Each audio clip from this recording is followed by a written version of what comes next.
got to ride.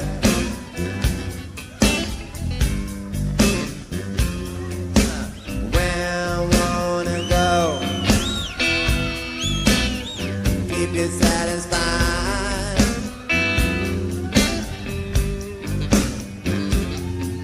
You like it real slow, baby. I got this.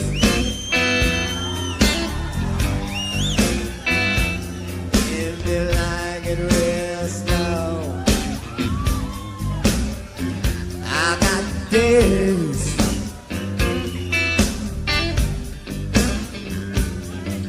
You wanna take the shortcut, I know the way, I know the way.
If you like to be alone,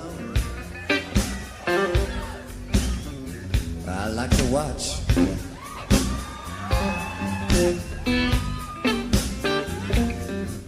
If you like to be alone, I like to watch.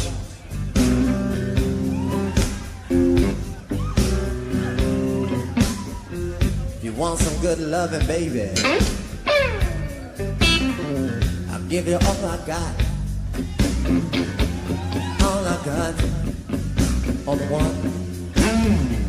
If you got the time, baby, I got to ride.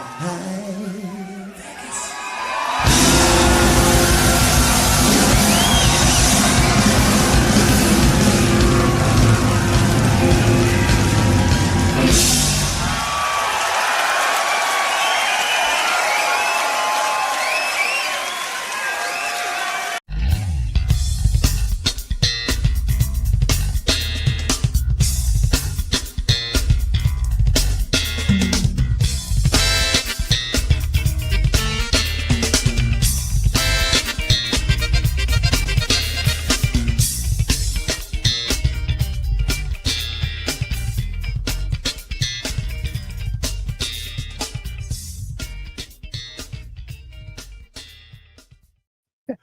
You very tricky, sir. You very.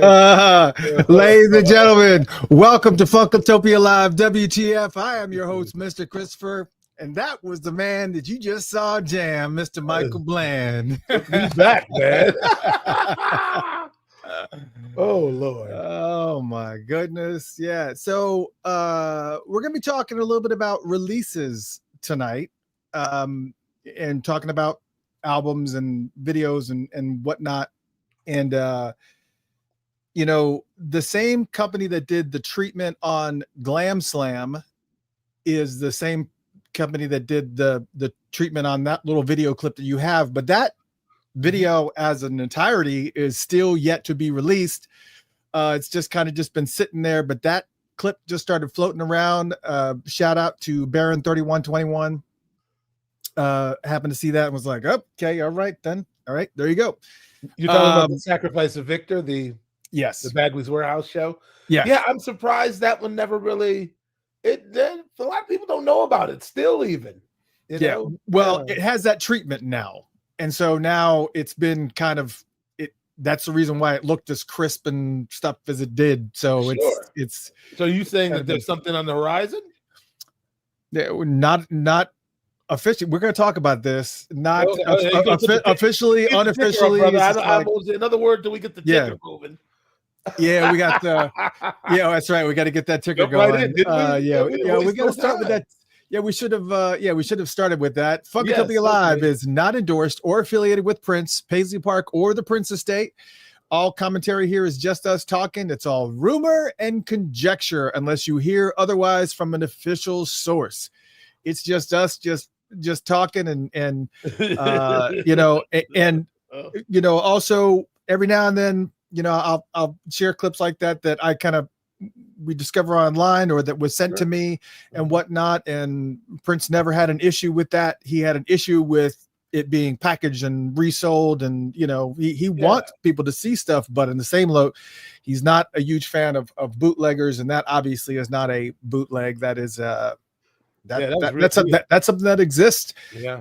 And they probably, I mean, if they remarketed that and repackaged it, it would be a monster. It would be a monster. I mean, they could do the same thing to it that everybody's doing with Sign of the Times, that happened with the Glam Slam show from January of '92. Yeah, I think it belongs in that canon because it's essentially the and deconstruction of that band happening as we speak. Like after that, I don't think we ever played together as a septet or a octet or whatever. I don't know if it happened very often after that. That was the last performance of that tour, of the Act 2 tour in London. Well, it was a hell of a closer, let me tell you. Yeah, I mean, we left Bagley's at like 6:30 in the morning or 7, and we had to be at the airport like at 9:30, 10. Wait, so we literally went back to the hotel, got our luggage, put it in, like we went directly to Heathrow. Lisa's asking, did Scott McCullough shoot the Bagley's Warehouse? Do you even know who shot it? That was Paris Patton, the guy who also shot the video for Peach and The Undertaker. Yeah, there you go. Your memory is just immaculate, man. I gotta use it before I lose it, man. I got to start reading and stuff again, because when I was actually actively reading books and actively, using my brain to kind of, do things and keep it lubricated. Yeah. It just, but it's just work. It's just, everything is just so overwhelming. It just kind of just sad. And I don't think I'm alone. My apologies. Normally we go and say hello to everybody. And of course we want to say hello to everybody this year. So shout out to all you fine folks. We're not going to go through the normal roll call, but thank you guys so much for joining us here tonight. Again, I'm your host, Mr. Christopher. This is Mr. Michael Bland. And while this typically between 7:45 and 8 is a pre-show, we just, when on free-for-alls, we just kind of just go for it. Yeah, we're going to rock, man. Yeah, we just kind of go. And the other thing, too, is that, it kind of gives us a chance to cut up a little bit. And I may open up the phone lines. I am still I'm still debating on that. And it's just because I think we had, when Jesse Johnson was on the show, we had tested out, because this done via Google Voice. And I think we had tested it out. And Jesse was like, oh, this sounds like crap. But, when you're dealing with phone calls, it does sound like that. It's not this crisp, clear audio quality, especially when you're talking to a guy that's, buried in the studio. That too. Yeah. Getting this much bandwidth. Right. Right. 2 bars. Yeah. So yeah, it is. Man, but I will go ahead and preface this before we start into this conversation. Again, the core of our conversation tonight is going to be on releases. Because a lot of people have had some questions about, look, we got the acoustic version of Free this year, and that's it. That's it. Okay. And so I think there's been some speculation, and there was some things that there was a conversation that started churning up on Twitter or X. I guess I got to stop calling it Twitter. But it was a conversation that started, and I kind of did a little bit of a deep dive. And so I do want to, again, give some shout outs to a couple of people on X that, really gave me a teaching of some of the things that have been going on in the background. And I don't know how they were privy to some of these things, but, we kind of got a little bit of data from here, there, and everywhere. But definitely shout out to Vas Christian and Baron 3121 for, kind of filling me in on some of the little, finer components that I may have missed. And we'll talk about these. But let me just say, congrats, man. The Vikings got their first open up game, man. Come on now. I'm from Minnesota. I'm not even flinching. Not yet, man. Let me just say, oh yeah, that's right. Sorry, Corey. You're right. Corey Haitian's in the house. What's up, brother? Oh yeah, there you go. Side of the Times. He's been binging Funkatopia. Side of the Times live just released last week. Yeah, that's true. That's true too. The live one, right? You talking about the studio release? I mean, no. It's the release rather. No, well, no. The IMAX thing had nothing to do with the estate thing. They actually released the Side of the Times live track, the song, the live track, on Spotify and all the sources. So yes, the movie. Yes. Okay. So from that session. That. Sorry. Yeah. Okay. Yeah. So, but yeah, amazing football. The football. I don't know if it's just me, and I hope there's somebody else that agrees with me, but I don't know if I've just been disconnected or whatever. But I started watching, the football since the sports ball since it started. And restarted back up, which my wife is really excited about. She's like, yay. But I feel like this year the teams are like playing harder and more vicious. And I'm seeing hits and some freight train runs that I don't know what's going on, but there's some teams that are going to be really interesting to watch this year because they're playing lights out like they're in like the end of the season. The Falcons did really, really great. They lost, but it was actually really good considering the new makeup. But Tampa Bay's playing killer. Green Bay's playing great. The Ravens Bills game was incredible. That was an amazing game. So just to kind of see, everybody's coming out swinging, and they're coming out swinging hard. And of course, there are some teams that are not coming out. They're really struggling out of the gate, like Miami Dolphins and stuff. All right. Yeah. So I'm very optimistic about a pretty exciting football season, but that's all I'll say about that. I wanted to get that out because I know you were questionable on how the Vikings were going to actually perform this year, and they looked pretty good. They look pretty good. All right. Well, any real Vikings fan is not jumping up and down hollering like we know better, man. I know. And I'm not even that much of a fan, but it's like, what are you going to do? They're the hometown team. Yeah, well, as being a Falcons fan, I can tell you, the one time we were at the Super Bowl is memorable for all the wrong reasons. So I just All right.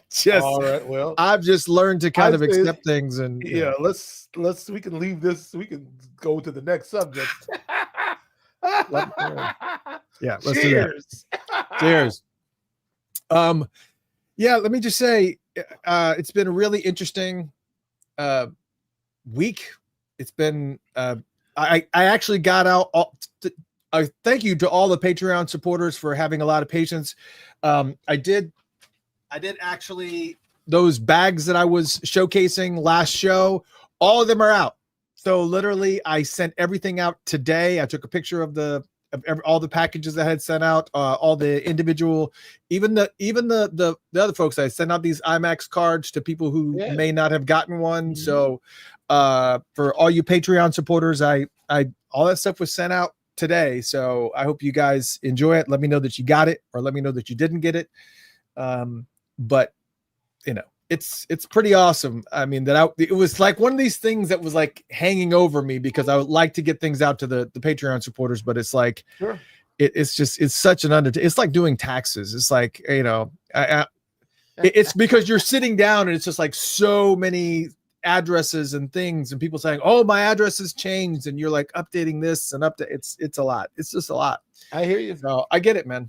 You know, but just let me know. Let's see what we got here. Yeah, and if you guys have any questions or anything sporadic type of thought that comes in your mind, like it does with us, please put it in the chat room. We'll make sure that we can get to all these questions, because there was already a couple of questions for you that you saw that I saw. Mm-hmm. I think Kurt was the one to draw first blood. That was the Electric Vibe, I think. Yeah, that was all the way at the top. Let me I was just making sure. Oh, you had it, you marked it 651. Yes, I did mark it. Okay. Yeah, so Electric Vibe, Michael Bland, did Prince ever mention Spinal Tap and its humor, or was that something he didn't dig? I never heard him talk about it. I'm pretty sure the movie was at Paisley Park in one of the studio lounges. I'm quite sure it made the rounds, but I don't even know. I don't remember Prince anybody ever mentioning that movie at all. To be honest, which is crazy, because we had plenty of moments where things didn't work. Well, shout out to Heidi Hexeth, who I guess what is her name? She was playing Tal Wilkenfeld. She was playing guitar with Spinal Tap, which kind of helps to make the connection. You know, we every week I talk about the degrees of separation of Prince from. So there was an attachment right there. There was a degree of separation that Tal just connected to Spinal Tap, which isn't even a real band. I mean, they are. You know what's funny is that when I was in, I'll have to showcase this. Yes, we are going to get to this discussion, but this is what Free for All is all about. When I was in, I'm going to see if I can pull this up. I'll just have to show it on the screen here. But when I was in South Carolina, I happened to see an album that cracked me up, and I was like, wait, this was a real thing. And I can't remember where we were at. We were at, there it is. So I don't know if you can see this. I'll make myself big, but Lenny and Squiggy from Laverne and Shirley actually had an album. I believe it. It was an actual album. And of course, Lenny is the lead singer of Spinal Tap. But what's interesting is that I saw this. I said, Lenny and Squiggy from Laverne and Shirley have an album. And I was like, this is crazy that exists. I actually almost bought it. It was like $15. I was like, I'm not that interested. I was going to ask you because I said, I'm not that interested. I noticed even when I was a kid, I was like, those songs are too good to be like throwaway songs like in this awful sitcom. Like they had a couple. They were all like 50s ripoffs. Night after night, sound like Sha Na Na or somebody. But they're very facetious and stupid songs. But they're good songs. I mean, I think Michael McKean really has talent. They have actual talent, those dudes. Yeah, they do. And Squiggy's passed away like about 10 years ago. Yeah, it was a while ago. Yeah. But I mean, it's funny, man. Those dudes were very that whole little clique with Christopher Guest and Harry Shearer and their relationship to The Simpsons and all that. And I mean, yeah, those dudes are totally just like mad talented, man. Yeah, it's definitely I was actually just surprised to see it. All right, we got another question from Revolution 86. Make a question for you. If you had to give up one of your personal items to Jelly Bean's Minneapolis sound musician, what would you give up as an artifact? I don't know, man. Really, I'm still in circulation. I need my gear, man. I need my equipment. Yeah. I'm still making a living out here. Yeah, I mean, there's nothing that I have that they don't have there. Yeah, I have a bunch of. Well, I was going to say I wouldn't want to just give them all my Minnesota Music Awards that are sitting in my closet just doing nothing but collecting dust, but they should go somewhere. And I'm not vain enough to have them on display in my home.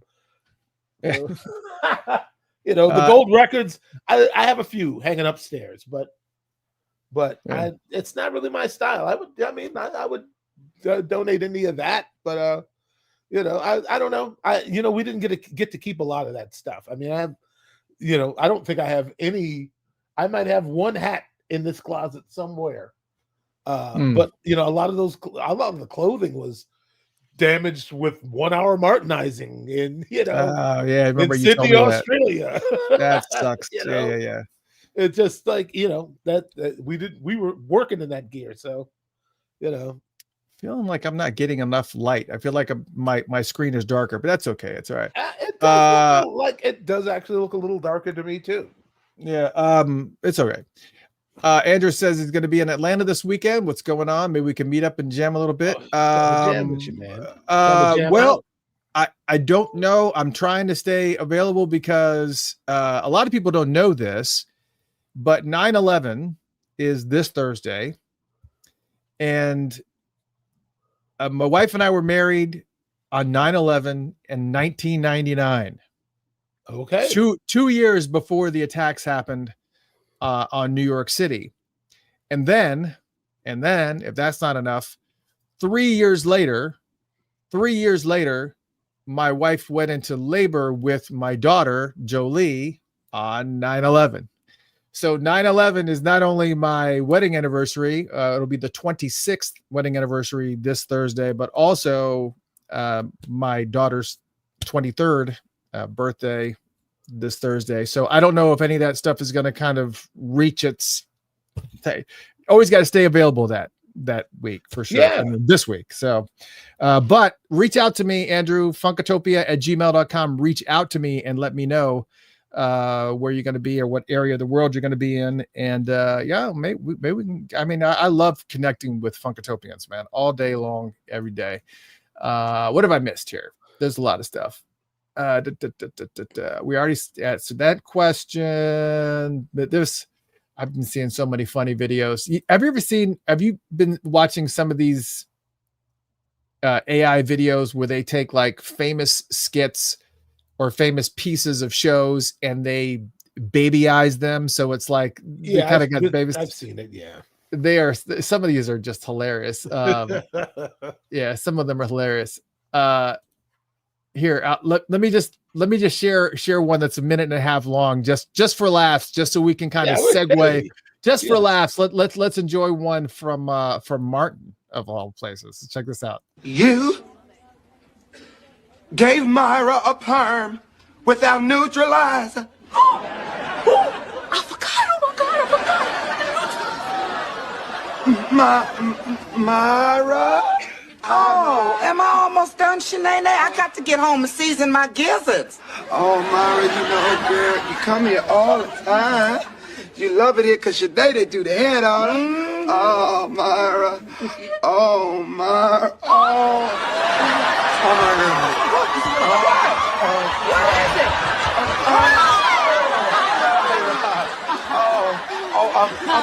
Rhodesia, go get the Polaroid. I gotta take a picture of this. Is it that nice? Myra, it is gorgeous, Myra. You are gonna turn heads. Oh, that's for sure. Run, I know it takes your breath away, all right? Oh, ball! So is Grace Jones. She's gorgeous. Sinead O'Connor. Yes, she is fierce, girl. Eartha Kitt. She ain't bald. You don't know Eartha like I do. I look like Eartha Kitt right now? Better than Eartha.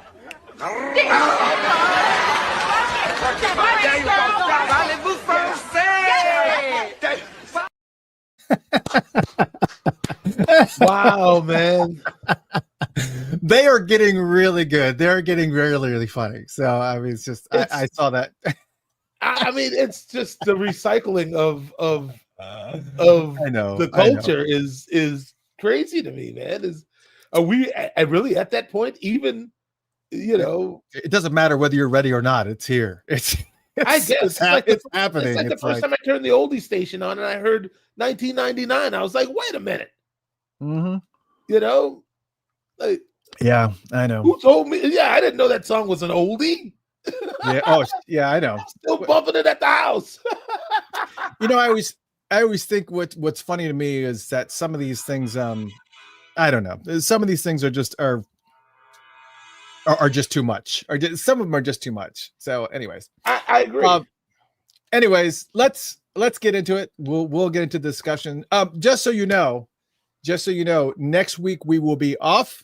So unless something crazy happens, next week we will be off. So just if something crazy happens, we can get on.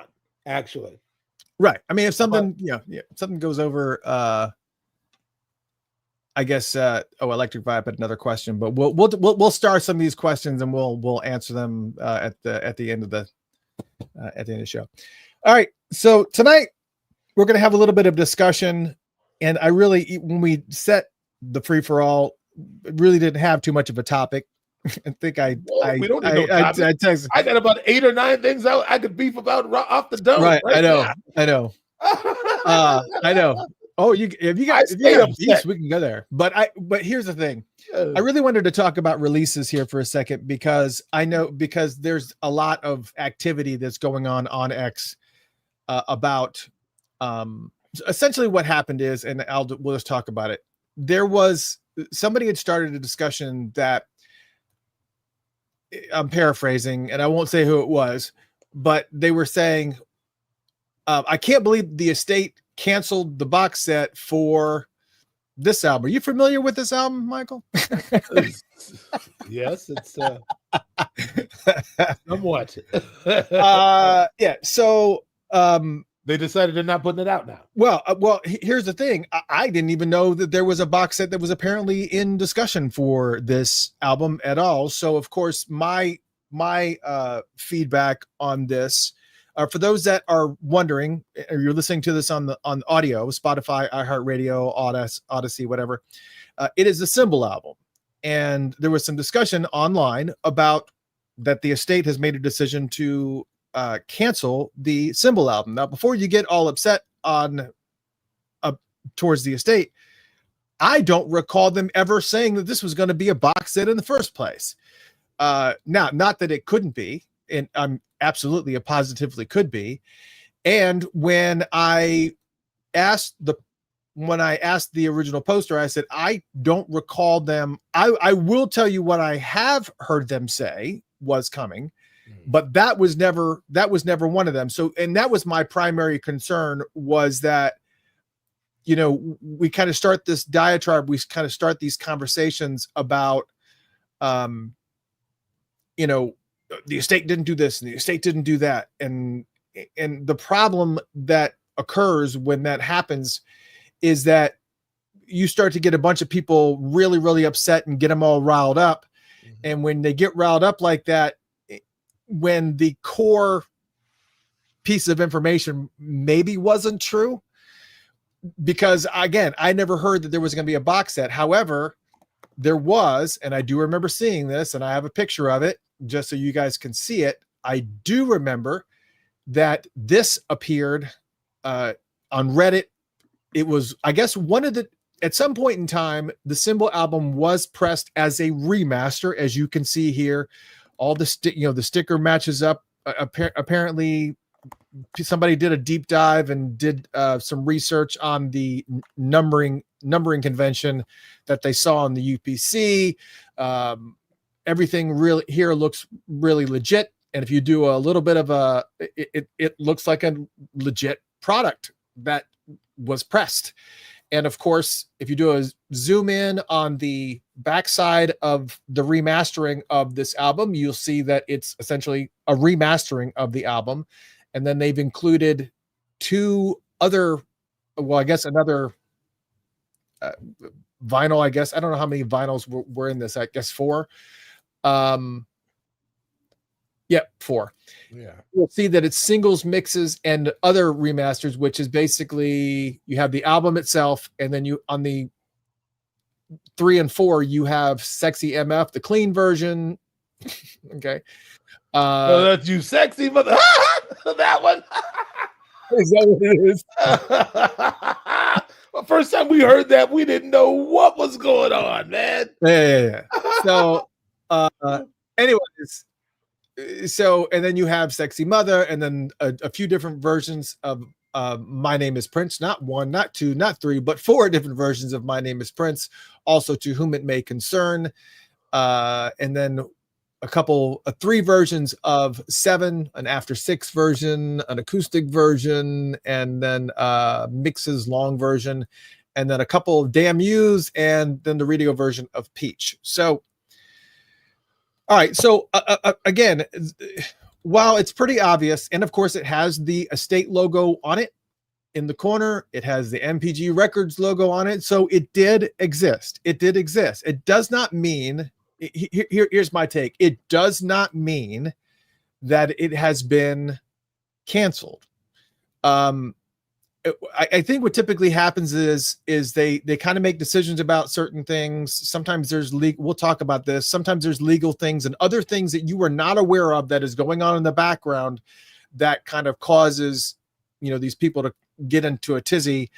And you go, okay, well, that's obviously they're just going to drop this. They're going to drop this album. And then when it doesn't happen, everybody gets upset. And then they're like, well, what happened to it? And then you have, somebody will say, oh, it's been canceled. And, there was no announcement that it was going to be released in the first place, but you see the physical copy of it. So apparently there was an intention to release it, assuming that it's legitimate, because this is kind of a good segue from that little AI thing that we just watched. Is it a legitimate product? That looked obviously like a legitimate product, but the other problem with this is that you have a distributor who obviously is responsible for pressing the product, and you have some employee who goes rogue and takes a picture of it and throws it out online, and then so begins. And it could just be that they again, one of the things that we talked about in that they were saying is like, in order to do a vinyl pressing, in order to release a vinyl, we've had this discussion multiple times. You have to do multiple pressings of it. And then there has to be 3 or 4 albums in a row that don't have any clicks or pops or anything going on with them. And then you can commit to the final thing. Yeah. It's a process. You don't just send it and they spit out whatever So now, and my feedback is, as far as the album is concerned, the Symbol album, I think it definitely deserves more than just a remastering and a smattering of remixes and whatever. But there could be more coming. There could be more in the works, and this could be part of that vinyl testing process. Sure. That they're doing, and so one person, again, takes a picture of it, because I assume that wrapping it, all that's part of the process, and that could be one of the ones that they're in the process of checking. You just don't know what's going on, and so I think people really, really get upset. Here's what I know. What I do know is that at the celebration, they made some comments about. I guess they made some comments about what is coming. All right, so here's what I do know that they said was coming. So if you want to get upset about what's not here yet, Haven't really gotten to that point. But here's what they said is coming, and this was during the vault session that they had at Celebration 2025, the Mr. Funkatopia session. A Parade box set is coming next year. That's what he said. So there is a box set for Parade. Now that particular reissue, or not reissue, and I don't mean to say it that way, that particular box set, I know I don't know. I had heard a bunch of feedback regarding the movie Under the Cherry Moon, because there was so much, I guess that movie had switched hands for distributors a whole bunch of times. So there was like certain, I don't know all the legalese or whatever, but I guess there was like a bunch of stuff tied up with that film. But the actual anniversary for that is next year. So that's why they're sitting on that. That will come next year. This year, Around the World in a Day is supposed to have a box set this year. Now that is directly from, somebody said it was Charles that said it. I was in the room, and I could be wrong. I know somebody else in the chat room was also in that room too, but I'm almost positive that it was Londell that said that, not Charles. I don't remember what said. Charles said, I'm pretty sure it was Londell that said it. Charles actually was surprisingly very, very quiet and just kind of was letting Londell kind of lead the room during that conversation. So anyways, he was the one that said, either way, it could be an old guy thing. Charles or Londell, one of them, it came out of their mouths that Around the World in a Day box set was happening this year. Yeah. Supposedly, another thing that's supposed to be coming was multiple documentaries, like a series of documentaries that are in the works with the Academy Award winning director that has not been identified. It's not Spike Lee. It's not Ava DuVernay. We don't know who it is, but he said, we can't name who it is. We don't want this to all, I don't know if they were still in talks or what was happening, but apparently it's already in the work. There's multiple documentaries. So the Netflix thing that was supposed to happen, I guess, is being broken apart, I guess, or repurposed. I don't know, but there is a series of documentaries that are going to be coming that everybody's going to be really excited about. The Broadway play, we already know about that. That's been in the works for what now? A couple years now, 2 years now. Another jukebox musical adaptation, not the Broadway thing. There's a jukebox musical. I'm not a play guy. I don't really like plays. I don't like musicals. I'll go and see them. I've seen them. They're great. Fiddler on the Roof is great. Lion King, the Broadway thing is great.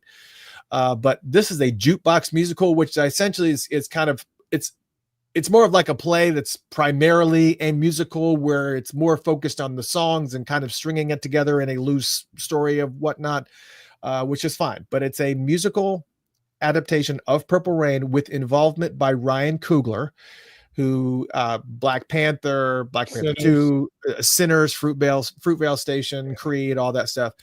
He's going to be involved, and possibly the releases of Hit and Run Phase 1 and Hit and Run Phase 2 albums like that will get reissue. And what he said is that the pattern was going to be box set, singles, like drops or whatever they refer to them as, remasterings, box set, singles, individual drops, remasterings, and I don't know if that's the specific order, but that's what he said. There would be like a pattern that kind of happens. And so far, so you can hold them to what they've said. The only thing that has not happened is that he did say that they were going to be releasing they wanted to improve transparency. And one of the things they were going to do was kind of to distribute a schedule that would kind of show what's coming. So you would know what's happening when, what's going to be dropping, and, just to kind of keep the wolves at bay and just say, just chill. Everybody's just kind of waiting for this last minute information or this last minute ball to drop, because you never know what's going to happen. It's just like, bang. It's just, you wanted to say something. I'm sorry.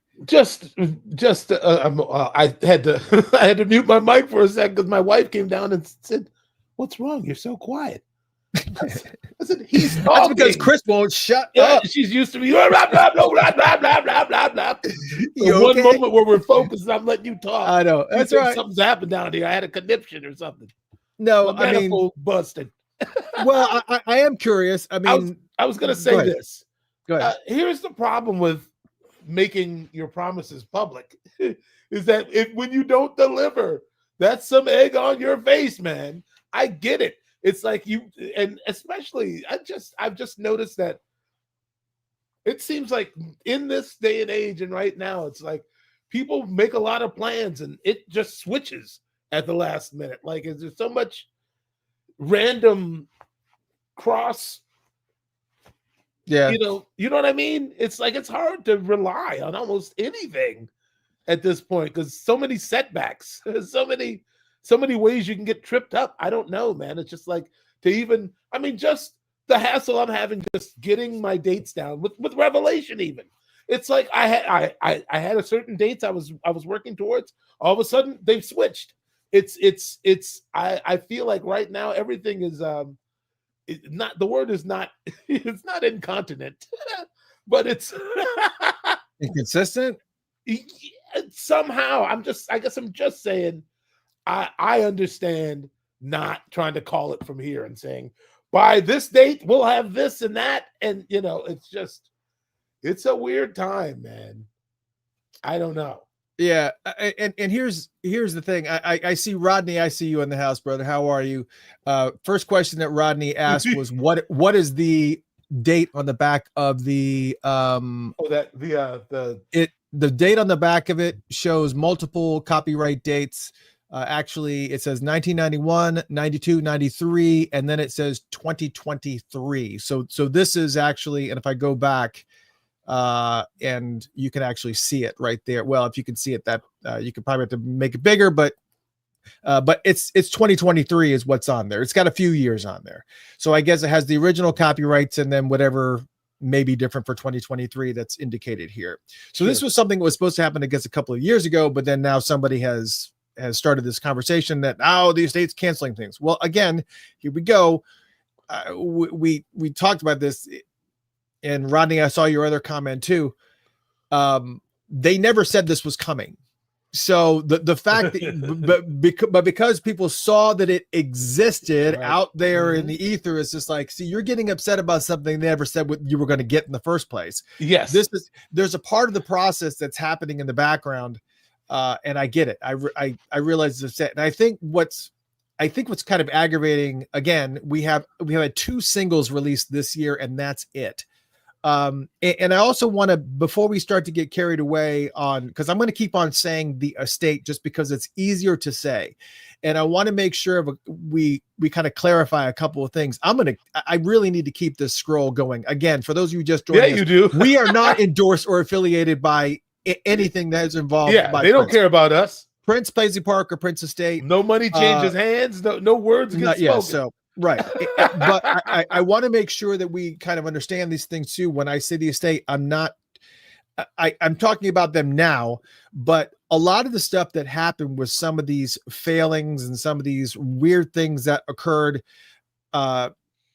we tend, not we, but people tend to demonize Londell McMillan and Charles Spicer on a regular, and everybody has their reasoning for doing so, and for a variety of different reasons. But for the sake of what we're talking about here with the releases, they were not given the keys to any of this until the past year or 2 or something like that. So this was like there were so many other people in the mix that they had nothing to do with that part. I think that was like 2022 or something like that when they even became part of this mix. And then I don't even think part of that was even the music itself was not even part of the equation. They were just kind of serving as counsel for Sharon or whatever it was. So we just want to make sure that we're not doing any bashing modes. Let's not do this right here. I want to just specifically talk about the releases. However, they did attach their names to those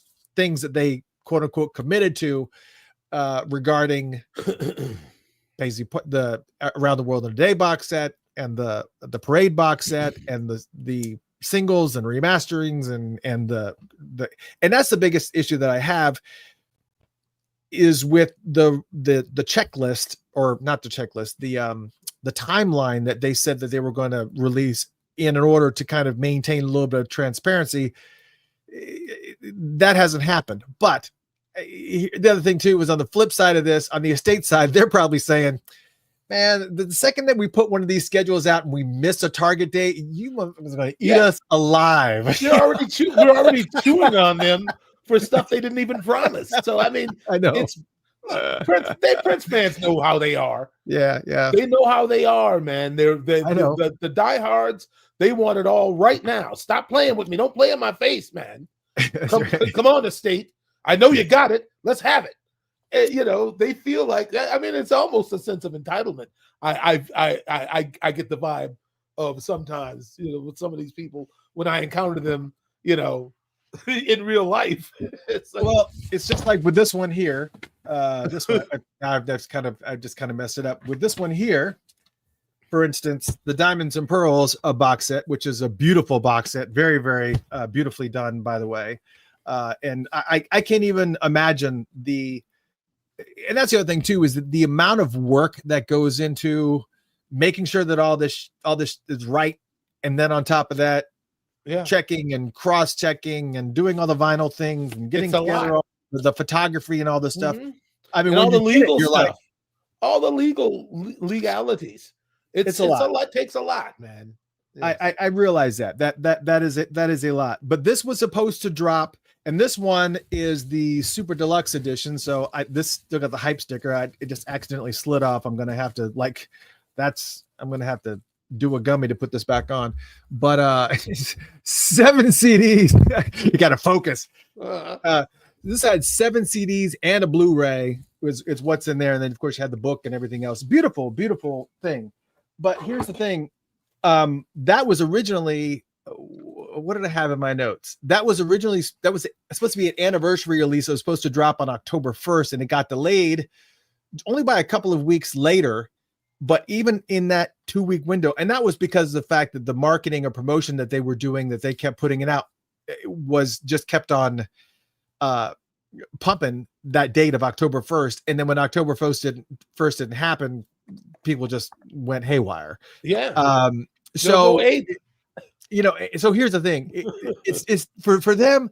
I will get, and I know it seems like we're pandering. I promise you, I'm not. I'm trying to be fair-minded about this process.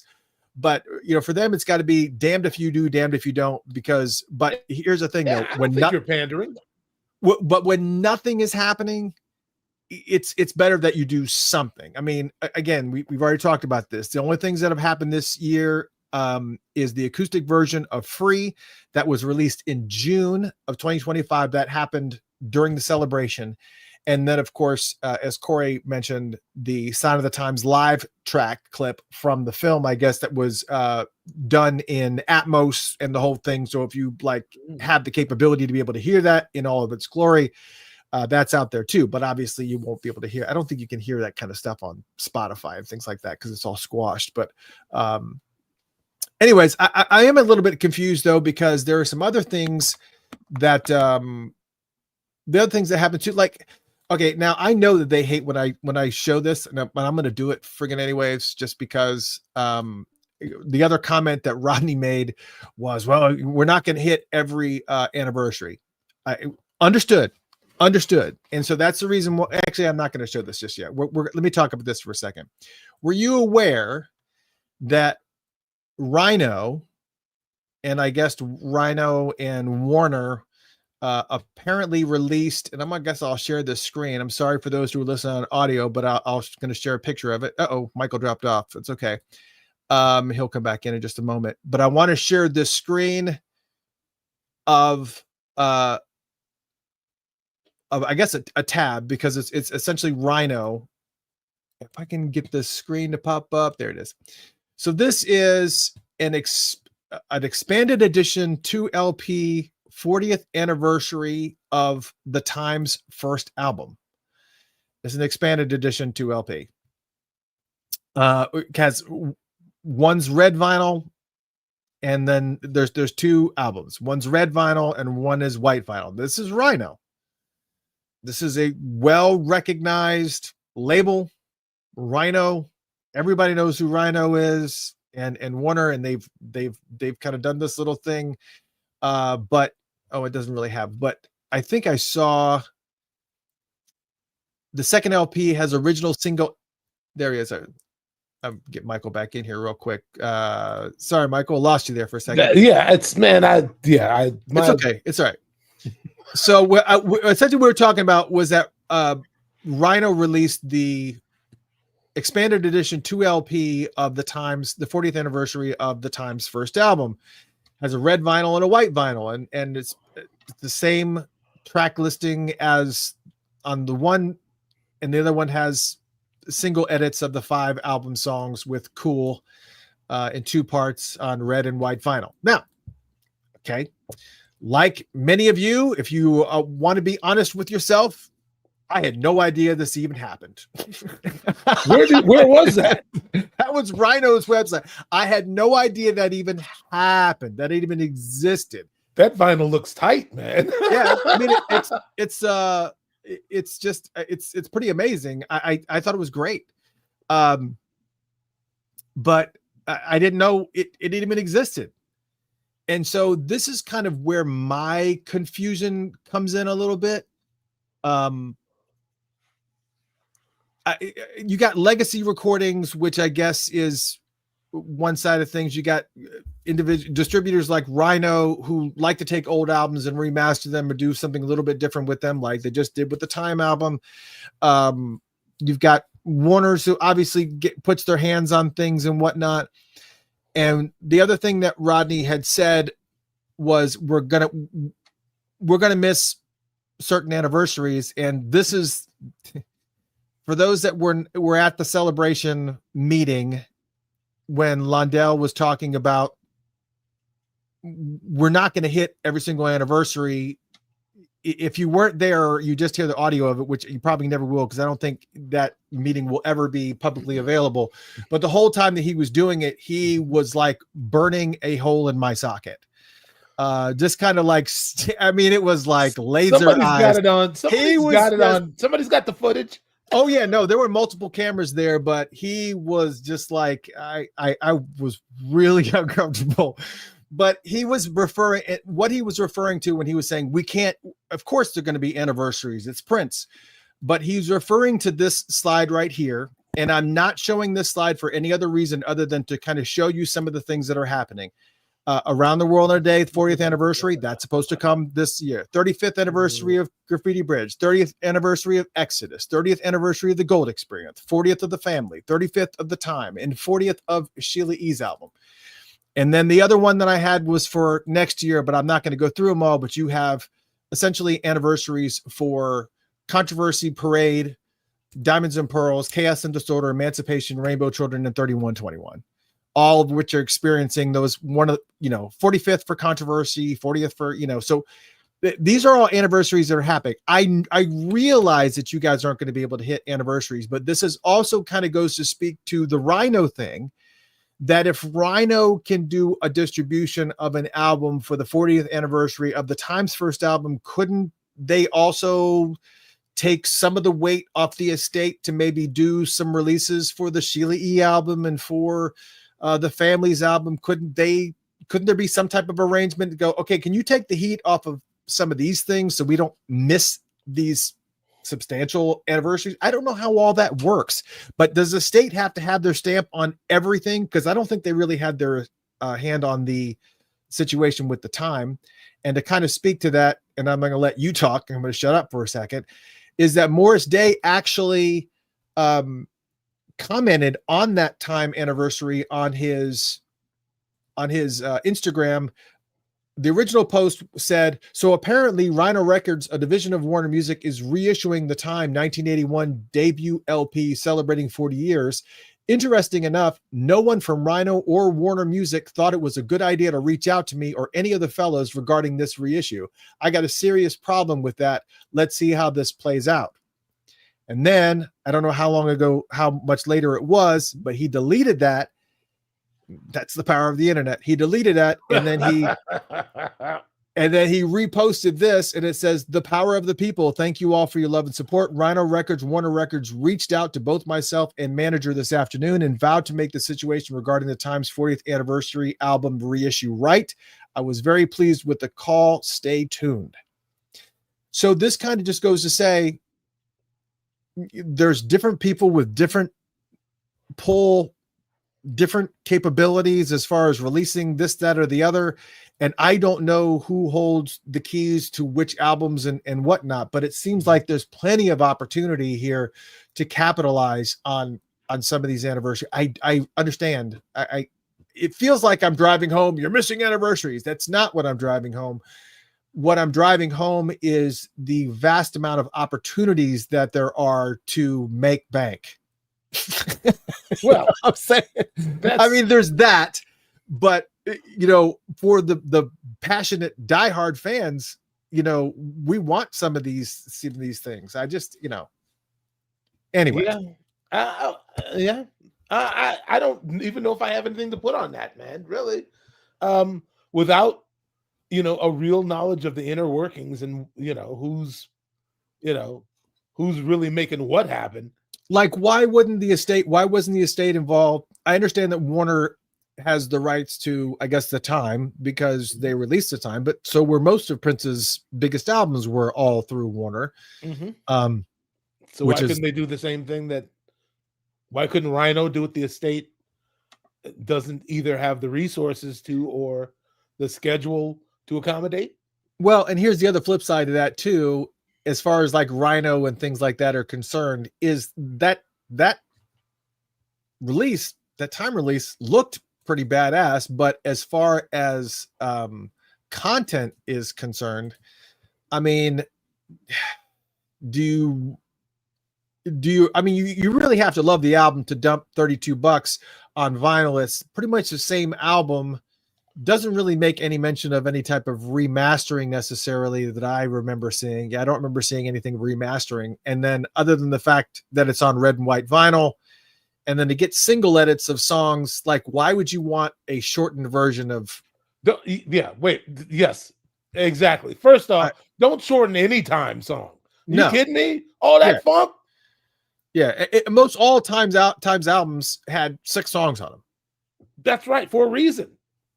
Right, because they're stretched out. Because that funk was uncut for a good reason. I remember when I'm sorry, I just wanted to say this. No, go. I want you to. The B-sides, the B-sides, the hits, the B-sides, when that package came out. Right. I remember asking Levi, so what do you think about it, man? And he said, I mean, who wants to hear a 3-minute version, of Head, or who wants to hear it was more like La La La He was cut down to like 3 minutes 30. He's like, man, don't get fucking till 4:45. What are they doing? Give me this. It's you got to have the right person curating and watching over these things, because some people are funkologists. We understand these things, that it takes some of those 12 inches a minute to percolate. Those edits messed up a lot of people, man. Yeah. So, and that's the other thing is that how many outtakes are there? I mean, technically I can see it. Were there really any outtakes that would have been available to throw on a second album for anything from the Time or anything from Sheila E? Or probably not, because they were working on a shoestring budget by themselves. Right. They were working on ingenuity and raw talent and ambition. Yeah. It wasn't fancy. Yeah. I mean, so when you look at it as far as like what happened, well, with the Time thing, when you look at anything that the estate has their hand on, it is because when they dropped Welcome to America, I actually brought them out for you guys. And it's also kind of to showcase, and maybe I probably should make myself bigger for this one, but when they did, I got the box set here of Prince of the Revolution Live. You had that one. Then you also had obviously the box set for Sign of the Times. Oops. Yep, you got the Sign of the Times. Diamonds and Pearls, which I already had. Where the hell did it go? There it is. You just had it a second ago. Yeah. The Diamonds and Pearls box set. Yeah, the Diamonds and Pearls box set. There's that. You also had Prince Piano on the Microphone, 1983. Yep. This is, I mean, so far, right out of the gate for Naughty, 10 years posthumously. Yeah. I mean, if you're a Michael Jackson fan, you could probably be a little bit jealous right now. Well, that's right out the gate. That's the other thing, man. I mean, Welcome to America. Oh, wow. Brand new album, box set, brand new album. Welcome to America. Yeah, it's. I mean, we're talking about one of the most prolific artists in history, and then originals. I mean, yeah. I mean, these are all box sets, and I have them all. I mean, he really did enough. 1999 too. Yeah.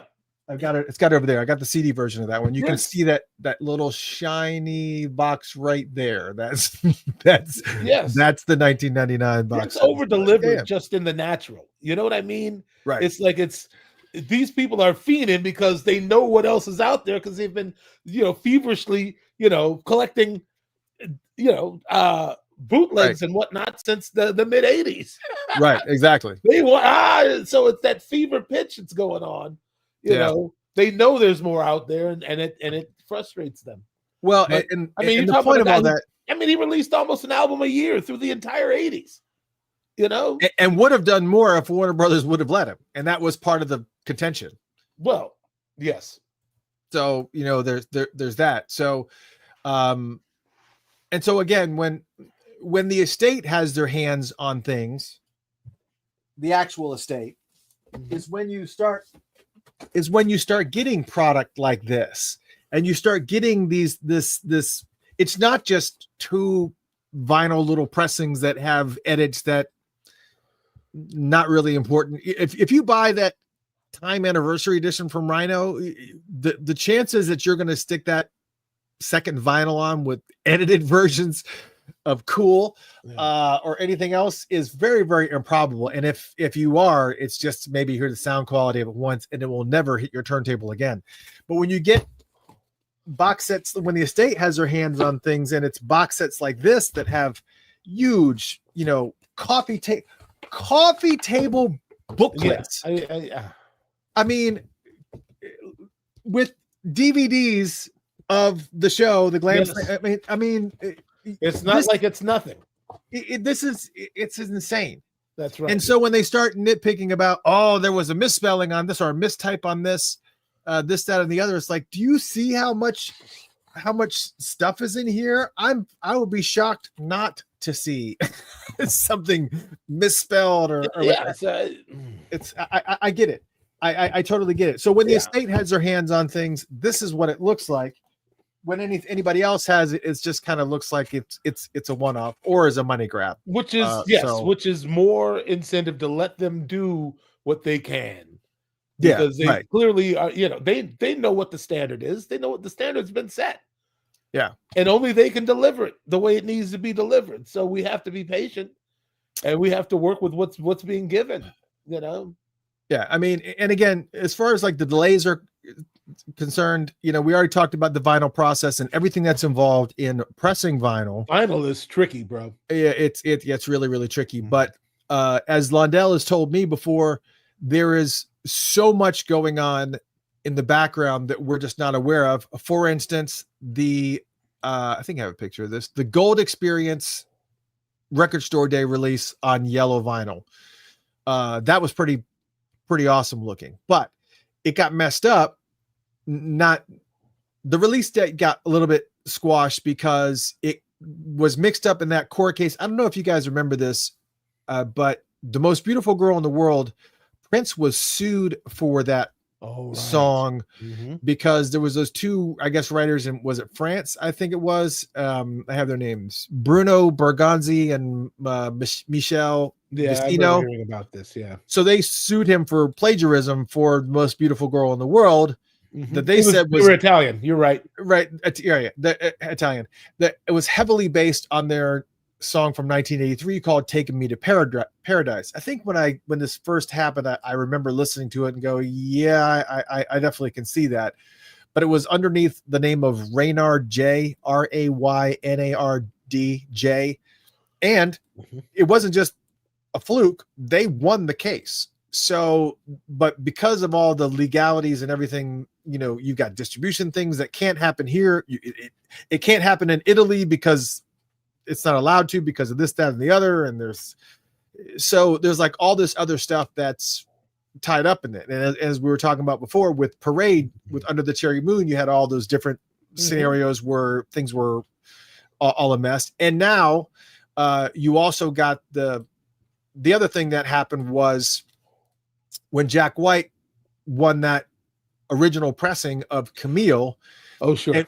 And went online and was like, oh, you know, the states told me that it's perfectly okay for me to release Camille as a pressing. Now, what's probably, if that did happen, first off, there was some back and forth going between Jack White and I think Charles Spicer, because Charles was like, that conversation never happened. We never gave permission. It wasn't that. I'm definitely paraphrasing. But essentially, Jack White was like, yeah, it was. And the state was like, no, it didn't happen. And most likely what happened was Jack's maybe planning a release similar to what Rhino just did with The Time. He's going to press Camille. There's not going to be any fanfare or anything like that around it. It's just going to be the Camille album, just pressed just like that. But it won't be what you would like to see. It won't be what it could be. Yeah, it's not going to be the big bam boom that everybody thinks it's going to be. And of course, again, according to Charles, that never happened. So, and I don't see, listen, Camille would be great, but if we're going to be doing that, if we're going to be pressing albums that didn't exist, then absolutely they need to do, not the Flesh. What's the name of it? Was it The Flesh? The one that preceded Sign of the Times, and then everything kind of got dispersed onto Sign of the Times and everything else. Was it Crystal Ball? What? No, it wasn't Crystal Ball. Maybe it was The Flesh. Somebody in the chat room will remind me, but for some reason I'm drawing a blank right now. No, not the Black Album. I want to say it was The Flesh. It was Dream Factory. Thank you. God bless America. Oh, right. If you're going to do anything, thank you so much. I appreciate that, Christian. And Monica and Ronnie. Dream Factory, I actually found, yes, online and everywhere else and other files and stuff, I was able to piece together the Dream Factory as it was originally supposed to be laid out, with some of the songs that ended up in Here, There, and Everywhere. And I actually found the versions of the songs that actually had the segue pieces intact that tied the songs together. And I put it together, and it is a beautiful album. It is fantastic. So if they're going to do anything as far as pressing an album that didn't even exist in the first place, I'd absolutely do Dream Factory, because Dream Factory was incredible. I don't think there was any semblance of order with Camille. I think it was just all songs that essentially had that high-pitched voice that he did with, you know, Housequake and things like that. Sure. And that was essentially it. But Dream Factory was a roller coaster ride. It was incredible. I'd be interested to hear that. Yeah. Yeah, it was pretty, yeah. It was a bomb. Anyways, so all that being said, can I say something before you leave that subject? Yeah, go ahead. I agree with the comment I just saw about Sign of the Times was still a better sequenced record, though. I agree. You know, Prince was better sequenced than what? Then I'm gathering he's saying then. Well, I guess that's a good question. Dream Factory. I mean, it's not better sequenced. It's greatly sequenced, but if you hear Dream Factory in the way that it was supposed to be, with all the segues in place, it is beautiful. And yes, I have shared that sequence on the radio show, patreon.com/Funkatopia. I've played that sequence before with it sequenced out. Okay. Maybe I'll do it in the near future, but yeah, I don't know what. That's what I was thinking was that, yeah, however that project started with Crystal Ball being like 3 discs, and you know, they forced Prince to basically whittle it down to 2 albums worth, and yeah, it was supposed to be 3 albums, right? It was supposed to be 3, Yeah. Um, Bye, Lisa. Thank you for stopping in. but I guess I've never heard Crystal Ball in its entirety, or whatever that record was supposed to have been called. Yeah, Crystal Ball was a little bit of an interesting. The bootleg of Crystal Ball that I had back in the 80s, late 80s, was very different, or well, like 86, 87, whatever it was very different from the Crystal Ball that we got, because the Crystal Ball or that he released. Yeah, because the Crystal Ball bootleg that I had was about the length of an album. It wasn't 3 albums. It was like about the length of an album, and it was some. Okay. Were there Rebirth of the Flesh, and it had any tracks that I would recognize other than all the tracks are on. Well, not all the tracks, but like a handful of the stuff that's on the first CD of Crystal Ball, primarily. I'll have to look.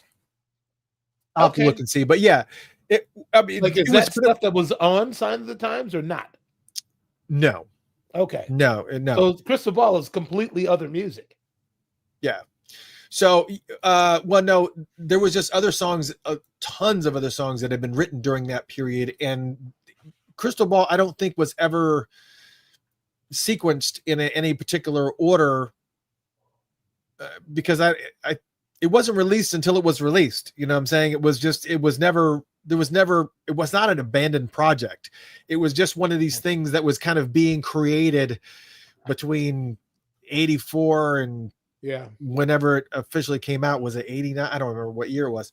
But it was just a bunch of songs that there was this mysterious Crystal Ball album, and there was a bootleg that had a handful of those songs that were sequenced by God knows who. Anyways, there's a lot of great things that are out there and a lot of great opportunities. And yes, I apologize if that anniversary slide kind of messes with some people. But I just feel like, I do feel like the only thing that Chaos and Disorder is going to get is just going to be a remastering. Because as far as you know, I mean, you were there, obviously. Do you remember there being lots of excess tracks that ended up on the cutting room floor? Always. Yes. There's always a surplus of music. Yeah. I mean, Prince never stopped. I would catch him sort of he'd turn catatonic at some point during rehearsal sometimes. He'd just be standing there, and then he'd just take his guitar off and he'd walk out. He'd go to the studio. He never ever wasted. Like, if he heard something something on the inside, he'd be like, I'll be back. Or he'd say, keep rehearsing, and walk out the front door of the sound stage and head on out. And we'd run the rest of the set. Sometimes by the time we finished up, or sometimes before we finished up, we'd get Paige to go into the studio and hear what he did, so. Yeah. Well, and Brian C. Alfred says, release The Undertaker. But see here, these are albums. Again, one of the other things that, Londell has also made mention of is like, look, if we're going to sell something, we got to make sure that we're going to be able to, it's got to be cost effective. It's got to be you got to get ROI on something. The Undertaker, yes, we would all love to have it. This would be the type of stuff that the Undertaker, remastering of News would be amazing. Remastering of Expectation would be. Is that the X?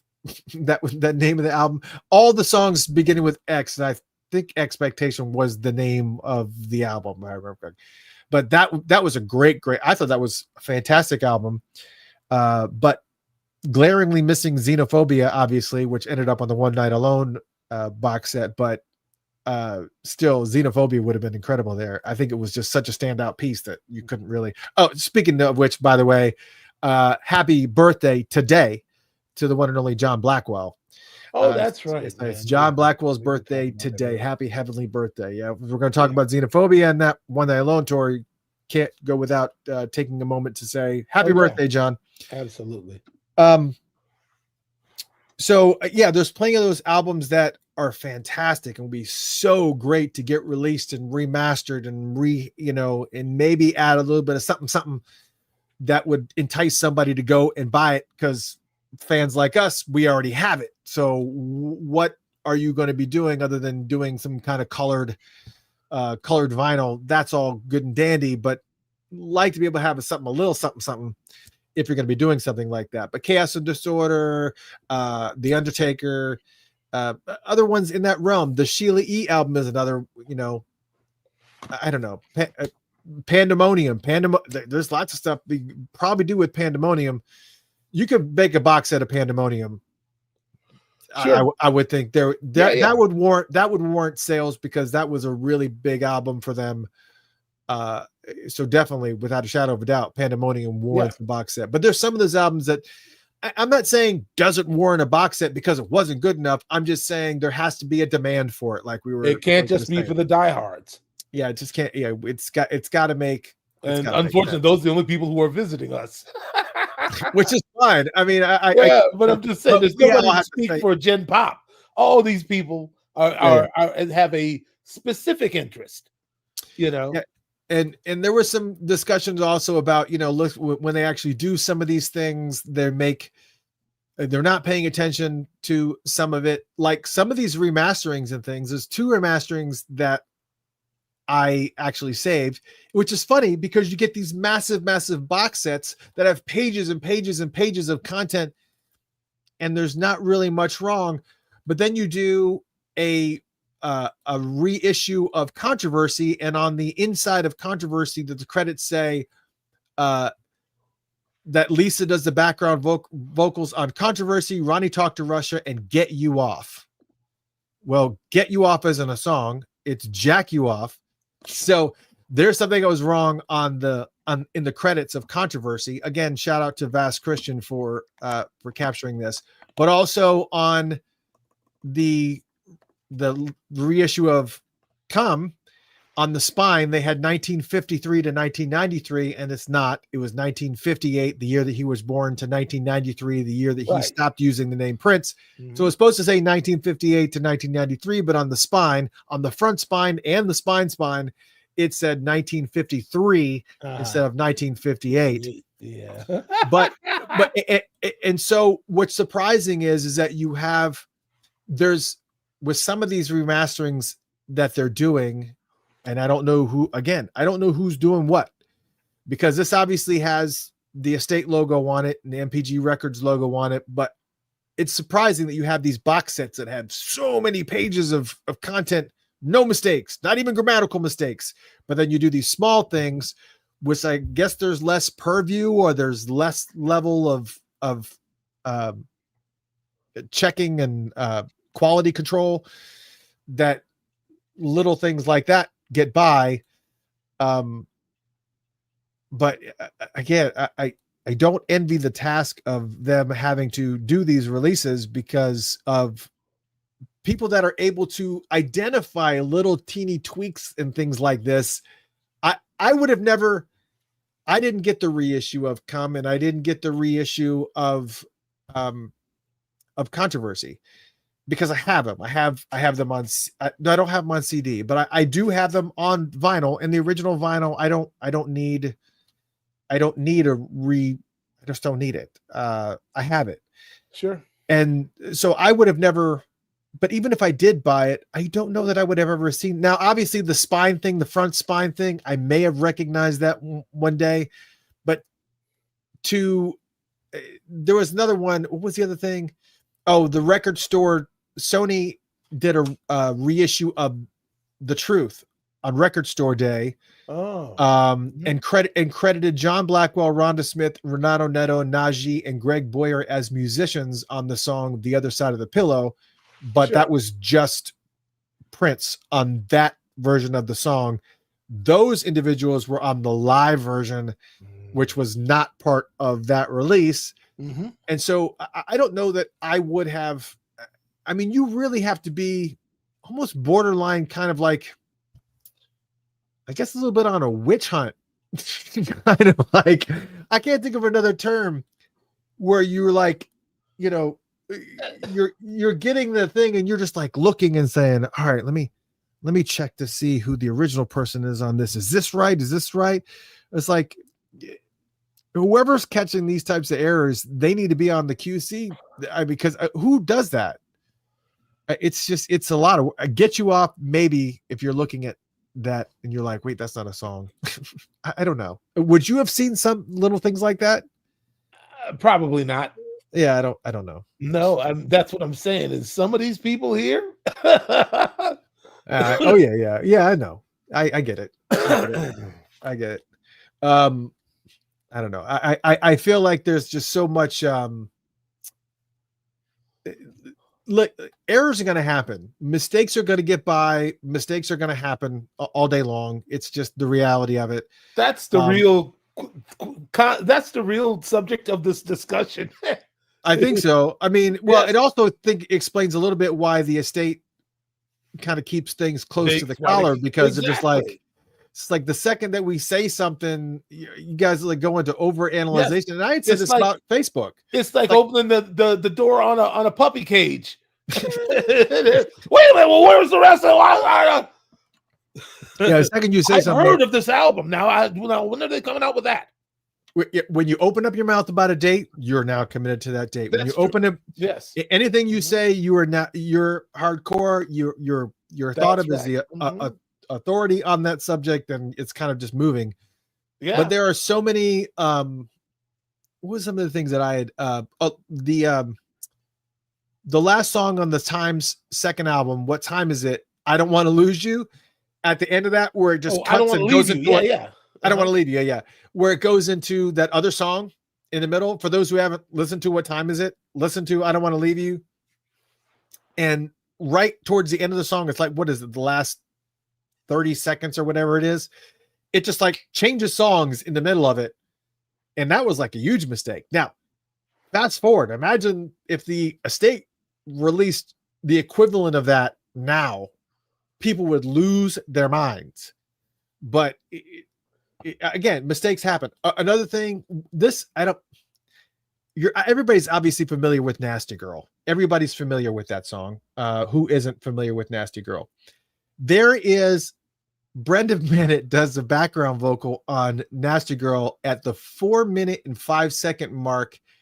And I don't know if she was singing it too fast or too slow, but they made some type of adjustment to her voice that made it warbly for a second. And if you don't know what I'm talking about here, I'll play it. Let me know if you hear this. Let me know if you hear this. Everybody. It's jam. Okay. Were you able to hear that sound? I heard everybody. Okay. Now I stemmed that vocal out just so you could hear it. Here is her vocal stemmed out of that so you can hear it better. Everybody. It's got this. Everybody. It's not her vibrato in her voice. It's an effect. It's an effect. It's something, and it's like some type of adjustment was made, but every time I hear Nasty Girl, the second when it gets to the 4-minute and 5 seconds mark, I can't unhear it. It's like it just sticks out because nothing else is like that. Again, the point of that being mistakes happen and weird little things kind of get through. I guess we just need to have a little bit more, what's the word? You're not going to help me on the word, are you? It's what not forgiveness. What's the I'm trying to think of the term. I don't know. You talking about like a what do they call it? A margin for yeah. I mean, it's just we gotta just kind of just lighten up now to kind of circle back around. The only things because of this discussion that was going on in X, there were people talking about, oh, the estate has canceled this or the estate has canceled that. They never promised those things in the first place.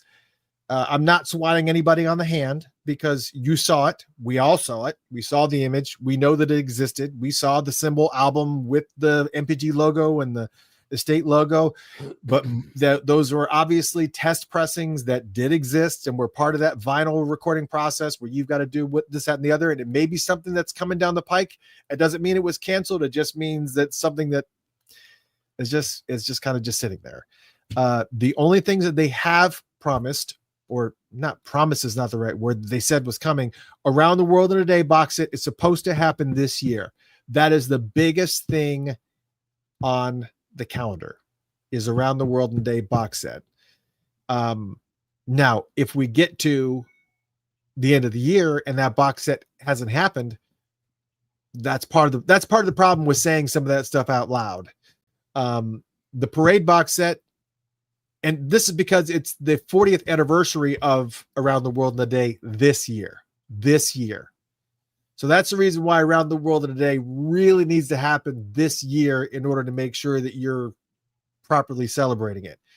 Again, we're not talking about the anniversary things. We are talking about it, but when you're talking about albums like Around the World in a Day that had some of his biggest hits, and then you have Parade, which has his biggest hit in the form of Kiss, celebrating its 40th anniversary next year. Those are two very, very big albums that obviously will have financial impact. Obviously will get that ROI that they're looking for sure. But those are the only things that were promised. We're talking about music releases, not talking about the jukebox musical, whatever that is, the multiple documentaries or the series of documentaries, whenever that will happen. The only thing I would like to see, because you got are there 2 record store days every year, or is it just one? I thought there was like a couple that happened during a year. I'm not sure. So some of these things, like what they did with The Truth on Record Store Day, that would be really, really cool to do a Chaos and Disorder re-release on Record Store Day. Sure. And if you have a couple spots like that, you have a couple, if there is 2 record store, yes, there are 2 record store days. Thank you. You have 2 record store days, so that will take care of that. So you do a re-release of Chaos and Disorder, and do a re-release of whatever, just to kind of take those ones that people are going to be out there collecting because it's going to be limited edition, and that drives things. The collectability of having a limited release on something like that makes me want to go and get it, even if I'm on the fence. I'm like, yeah, but if I get it, I'm only going to be one of 5,000 people that have it, or whatever the number is. Sure. So Soul Asylum, we do it all the time, man. We do special releases of things. It's cost effective. It just takes time. You just have to put the work in. Yeah, I mean, and of course we haven't even talked about the live stuff, like the clip that we played from the Bagley show in London. I mean, the Glam Slam, that could still come, because that could be aligned with that Symbol album, correct? Or what year would have aligned with that? That's 93, right? Could that be something that could be packaged with a box set for the Symbol album, or where would that fit if you were going to release something like that? Say it again now. I'm sorry. What year or what album would the Bagley's show, the London show, be best to be packaged with or partnered with? Because Diamonds and Pearls has already been done, so I would assume that would only leave the Symbol album, I guess, that it could, but and that's not. That was really what we were touring for. Okay, so it could be something. That was the Act 2 tour. So yeah, theoretically. So, I mean, because you had the Glam Slam one that was released. I mean, so why not? Yeah, that makes sense that you would include whatever it is that you just did, because that clip that I showed earlier came from a bigger thing. So as far as I know, I don't know that. So it'd be really, really cool to be able to see that partnered up with an album release, a box set similar to that. That'd be great. I mean, because in that Parade one, I'm hoping that Parade one is coming too, because that they need to throw the video that Another Lover Hole in Your Head, the live version. They need to put that concert out with the Parade box set. I would watch that. So killer. Stop! My God! If they put that in the Parade box set with this, that was with the black and white, the checkerboard kitchen floor. Oh my God! That was such a great. Well, first, that was just amazing. That whole concert was just. I know I've wishful, seen. Rodney. I know we're wishful thinking right now, man. I know. Realist. But that's what we're here for. We're here for wishful thinking. We're just here to discuss the impossible being possible. Not only rumor and conjecture, but also wishful thinking. Yeah, we got to add that to the trail. Every I'm gonna change it. It's all rumor, conjecture, and wishful thinking. Yes. Okay. Detroit 86. Yeah, man. I'm all about it. Yes, that's it, Rodney. We know y'all ain't gonna drop it, but that's all right. Yeah, and I did see your message. Is that still an issue, Michael, on your private message? Definitely. It is Definitely. Okay. And this is the private message we're talking about? Yes. Okay. Okay, yeah, I see. All right, got it. We'll handle it. Do you want me to handle it? Handle it, man. All right. You are you're handled. You were in timeout, my man. That's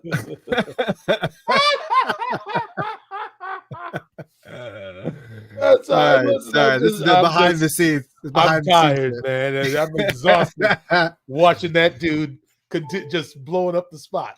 Yeah. Well, all right, man. You got too much. You got too many opinions, brother. This ain't your show. So this is. Yeah, every now and then we get people that get a little bit carried away. You are put in time out, and if it continues, the next step is obviously, just let's not go there. Let's just time out. Just sit in the corner, eat some cheese crackers, and think about what you've done. Oh man, really, it's just there's such a thing as constructive criticism, man. Yeah, it's good. All right, that's all. There's such a thing.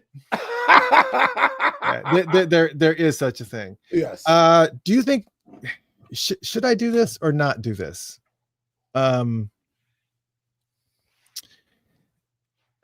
Should I open up the phone lines for anybody that wants to? Maybe he'll call.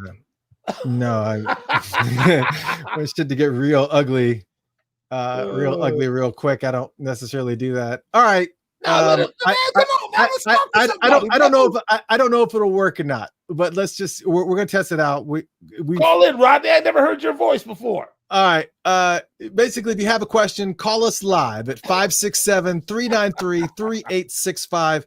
That spells out Lord We Funk. I'm not kidding you. That's what it spells. LORDWEFUNK. Lord We Funk. Lord.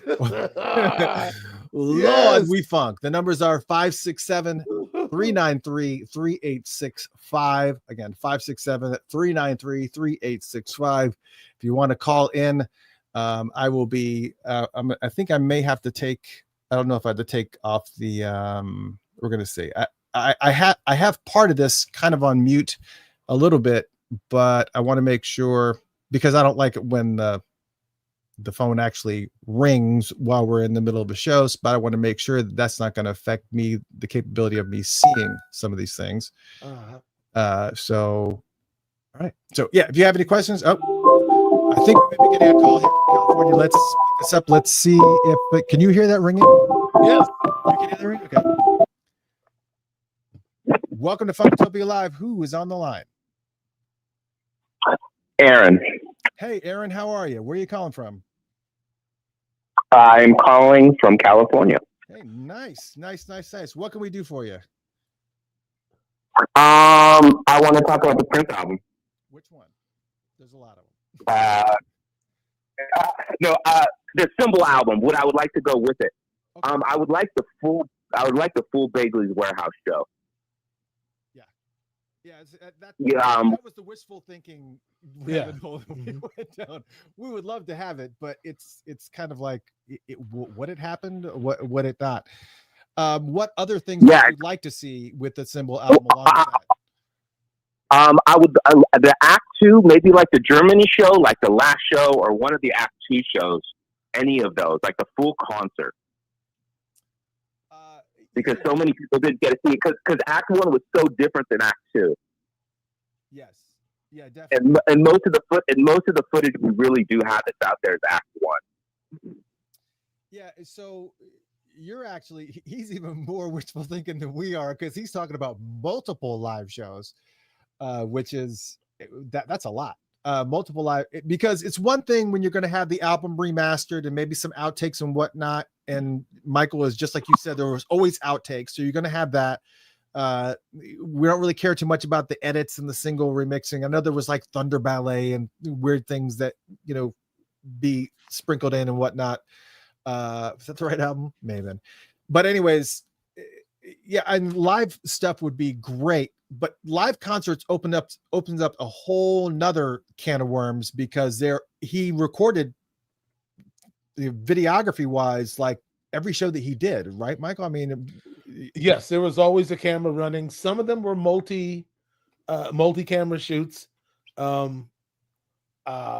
I remember kind of talking to Kirk back when Kirk Johnson, back when they were deciding which concert to put in the Diamonds and Pearls package, and he was talking about there was one show, I think, at Wembley Stadium that they were considering, but I think that it wasn't either there was something technically there was a problem, or they didn't. It was not one of the ones where there was multi-tracked, And also the entire show, not the Special Olympics show, not just the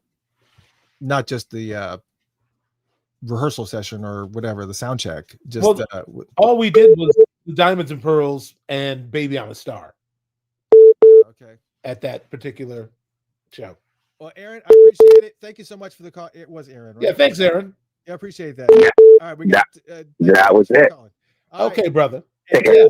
And you want to hear Rodney's voice? You got it, Rodney. What's up, brother? Yo, what's good? Whoa! It's Rodney. Hey, man. What's up? You tell me. No, you're the one calling. You know the plan. So you're the one with the mic now. So. Hey, I gave him his goal. You heard my voice. But seriously though, this show tonight. Yeah, just have to be patient. You need to tell the folks that they will not hear everything that was done. It's just not realistic. Sure. Just enjoy the ride. Yeah. Well, and absolutely. Right. And Solid Sound was successful in the theater. I mean, you might see more of that. Confident. That's sure. I mean, it was a huge success. Yeah. Your line sounds a little bit muffled. Are you on like a headset or something? Or? I'm on my roof. I'm on my rooftop, man. Can you hear me? I can. Okay. I can hear you. Sound like you called from Stillwater Prison there, Rodney. That's all right. We have a call from a. I'm actually looking over DC, looking at the monument right now. Oh, God bless you, man. That's all right. All right, Rodney. I appreciate it. Thank you, Rodney. Yes. No problem. Yeah, have a good one. You too. We got another call coming in, and I know, you can hear the call waiting. This is going to be part of the problem. That's all right. It's janky as all get out, man. I don't mind. It's cool. All right, we're all good. And you're on the line. You there, Brian? Brian? Yep. Hey, how are you? Yep, man? I'm here. That's what's on caller ID. Good. How you doing? I'm doing all right. What can I do for you? I got an idea, another one for a box set they should call Princementals and Madhouse 16, Madhouse 8, and any of those other Madhouse albums. Yeah, can you hear me? Yeah, I can hear you. Yeah. That's not a bad idea. That's it. Yeah. I don't mind that. I mean, there's plenty of instrumentals. I mean, are you talking about just trying to get the Madhouse? Yeah, I mean, all in the same space. Yeah. I'm sorry, I'm getting echoes. Yeah, no, it's all right. So, are you talking about like more? I mean, Madhouse box set we've actually talked about before, like an entire Madhouse box set, 8, 16, and the unreleased 24, which actually and 24, yeah. Which technically ended up on. I see some people saying that they can't hear me that well, so I'm leaning in. It may have something to do with the phone and me sharing this. Yeah, the calls are coming in a little hot, but okay, but there's like a compressor going on. Eventually, your voice rises back to decent level. But Yeah. So yeah, I think it's also too. Don't watch on Facebook while you're talking because then you end up echoing. So you got to just like the radio. Sure, yeah, sure. Mm-hmm. Yeah, I definitely don't have Facebook back on. But yeah, I talked about a Madhouse box set before because I thought it would be a good idea because some of those tracks ended up on Eric Leeds' Times Squared album. Sure. A good chunk of them, and so that's kind of where 24 ended up. But I remember when they were originally in place, there was like songs like they were called like A Girl and Her Puppy and different things like that. But yeah, that would be a great box set. That's a great that is definitely a great idea. Yeah. And Yeah. For instrumentals. There were plenty of 12 inches from that period too. Yeah. Yeah. Yeah. So. Hey, I'm with it. Thank you so much, Brian. I appreciate it. All right, man. Good meeting you at the celebration too. Y'all take care. Keep it up. All right, brother. Much. Appreciate it. That was yeah, a little bit. Yeah, I get it. Yeah. Yeah, this is these are all great ideas, and I think, and we're back to this again, where okay, we got another one coming in. Hold on a second. Welcome to Funkatopia. Who's calling? Welcome to Funkatopia. Mr. C. Michael Bland. This is Adam Laurie calling from Detroit. Hey, brother, how's it going, man? From the D. All right. And if you're I'm doing fantastic, man. If you're listening on Facebook also at the same time or something else at the same time, go ahead and turn the volume down on that so that there's not an echo. But what's up, man? What can we do for you? So I just wanted to call in and put an idea out there as far as a way to get some of these live shows out, because I'm dying to hear, so many live shows in the vault. But, obviously like them figuring out how to release what and when, there's a lot of complications. But I thought it'd be cool to do like a one-off where, you buy a ticket one time only, like Friday night, they're going to pick a show, and then stream it. Not anything you can purchase, keep or whatever, but like buying a ticket, like going to a show, Yeah. Well, so I know they had just some way to get those shows out. And I know they had a couple of ideas. Another thing that he threw out there, Londell threw out there, was the possible rehashing of NPG Music Club, which obviously would present itself a little bit of an opportunity to be able to do that there. The other thing is, just like Rodney was talking about, as far as like the IMAX presentation of Sign of the Times, which is a limited engagement scenario that happened for 3 days. Or maybe it was 4 days. I don't know how many it was, but to be able to take some of those concerts and do events like that, right, where you buy tickets, because they did pretty well. I don't know what the final numbers are, but I mean, even before the weekend was over, they were already sitting at $1.4 million for that limited engagement that had very, very limited show times. In Atlanta, technically Beaufort, Georgia, they had one show that was happening on Friday, 7 p.m. and that was it. There wasn't another one after that. It was, and so for them to be able to rake in that kind of money for something that didn't, now obviously the state wasn't behind that, they smartly attached their marketing to it after we mentioned something, but they smartly attached their marketing to it and started selling Sign of the Times merchandise, the shirts and albums and whatnot. So there's plenty of opportunity for them to be able to do those types of things. And I think those partnerships with FilmRise and what's the other big IMAX distributor that does the show? They do concerts and plays and stuff. I'm trying to remember. There's another big company that does specific engagements at IMAX. I'm sure somebody in the chat room will do that. But yeah, that's a great idea, Aaron. I appreciate that. Thank you so much for calling in. Do you have anything else, or was that it? No, that was it. But just that idea where they could really get a lot more material out there. Like if it's every Friday night, $25. Here's the show. Because you got to figure there's hundreds, thousands of shows in there. So it's a way to get that music to our ears, because they're not being real creative about how they're getting stuff out, So it'd be cool to see some out of the box ideas. That's all. Yeah. Thank you guys so much. Always a pleasure. Thank you so much, Aaron. I appreciate it. All right, brother. Thank you. All right. Peace out. And Yeah, so there's some that's okay. I'm going to do that at the end of the show. I feel like we're on C-SPAN. Yeah. Yes, I'd like to say I don't like all the Black Lives Matters protesting going on in my city. They're just calling from Charlotte. Well, and he makes a good point, though. You know, I was thinking $25 may be a little bit steep. That was the number he just threw out. But the other thing too is that that's what the IMAX show cost. IMAX shows cost $25. Yeah, all right. I mean, yeah.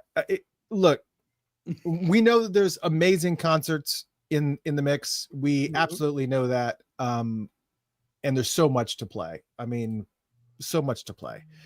So I totally get. We have another call coming in. Why not? We'll take one more call and let's just see where this goes. Yeah. Welcome to Funkatopia Live. Who's calling? This is Chandler. Hey Chandler, how are you doing, man? I'm doing good. My question was, I was thinking, wouldn't it be a good idea if there was something for like the early years, probably the first, I want to say like from For You to Dirty Mind, maybe something just because I feel like they don't get covered enough. Like we've gotten a few demos from that time, but you know, as you saw, like with the I Could Never Take the Place of Your Man demo, even as early as like 77, he had tons of demos there. Yeah, agreed. Yeah. Yeah. It was. And I think anything they do from that era is typically ended up in the form of a remastering. Just to kind of repress it, maybe do a little bit of, touch up on some of the audio stuff, and then they kind of release it in that way. Sure. And I think that's really the only thing that they've really considered doing with some of the early periods, with the exception of obviously the box set they released with 1983 Prince Piano and Microphone, or Prince Piano and a Microphone 1983. I don't even want to get into that because Prince Piano and a Microphone 2016 is what everybody wants. That's right. But that's the one, that is the concert that I expect. I'm sorry. Let me just go ahead and just say this because I know that the people that yes, say it, man. Next year is the 10-year anniversary, and I appreciate it, Chandler. I'm not going to cut you loose, Chandler. We're going to answer your question, but I'm going down a rabbit hole. So just grab onto the saddle, wrap the reins around your wrist. We're going to go for a second.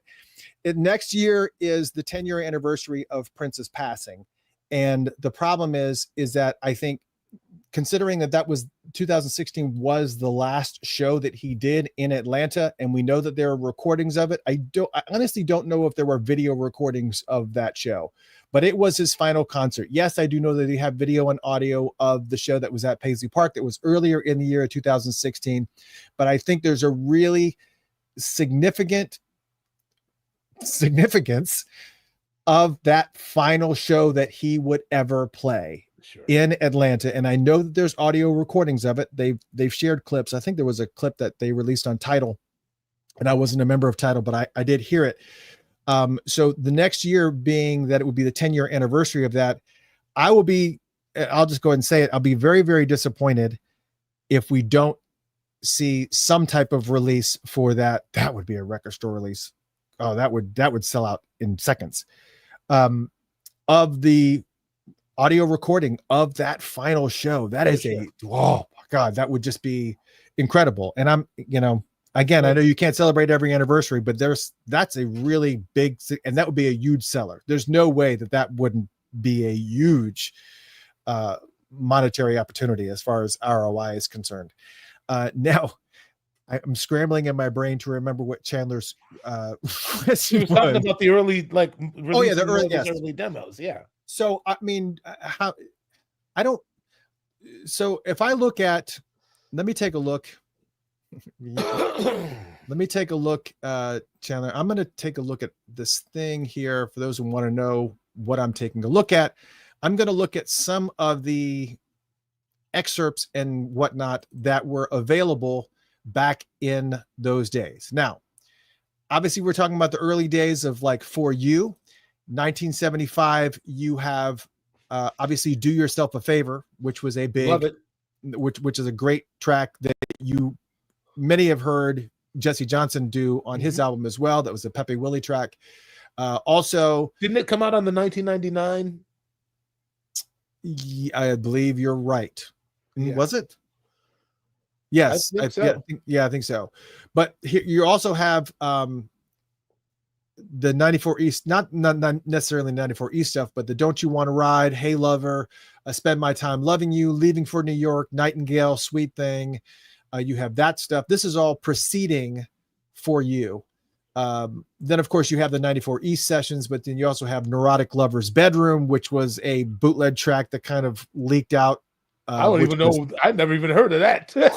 Neurotic Lover's Bedroom is probably one of the most fantastic leaked bootlegs I've ever heard. It is so incredible.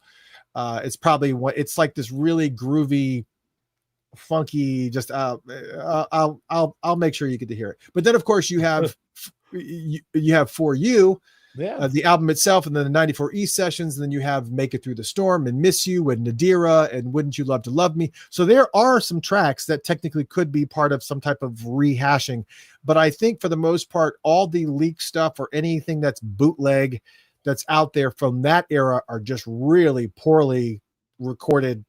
I don't think there's any clean copies of any of that stuff, because even when he was recording it, it was like he did that thing where you, like we used to do back in the day, where you press record and play and you record the song and then, or record whatever you want to record, and then you play that and you record on something else. And that was your, that's how he used to make his demos. Yes. Right. And so most of that stuff, no offense, I mean, they're good quality songs, but it was, garbagey stuff. Sure. But then you start getting into the Dirty Mind era. And then you're talking about, there still wasn't a bunch of songs that necessarily would warrant a box set in any means, because even when he was doing those touring with those albums, well, not with those albums, but like Dirty Mind, there was a limited amount of songs for them to choose from.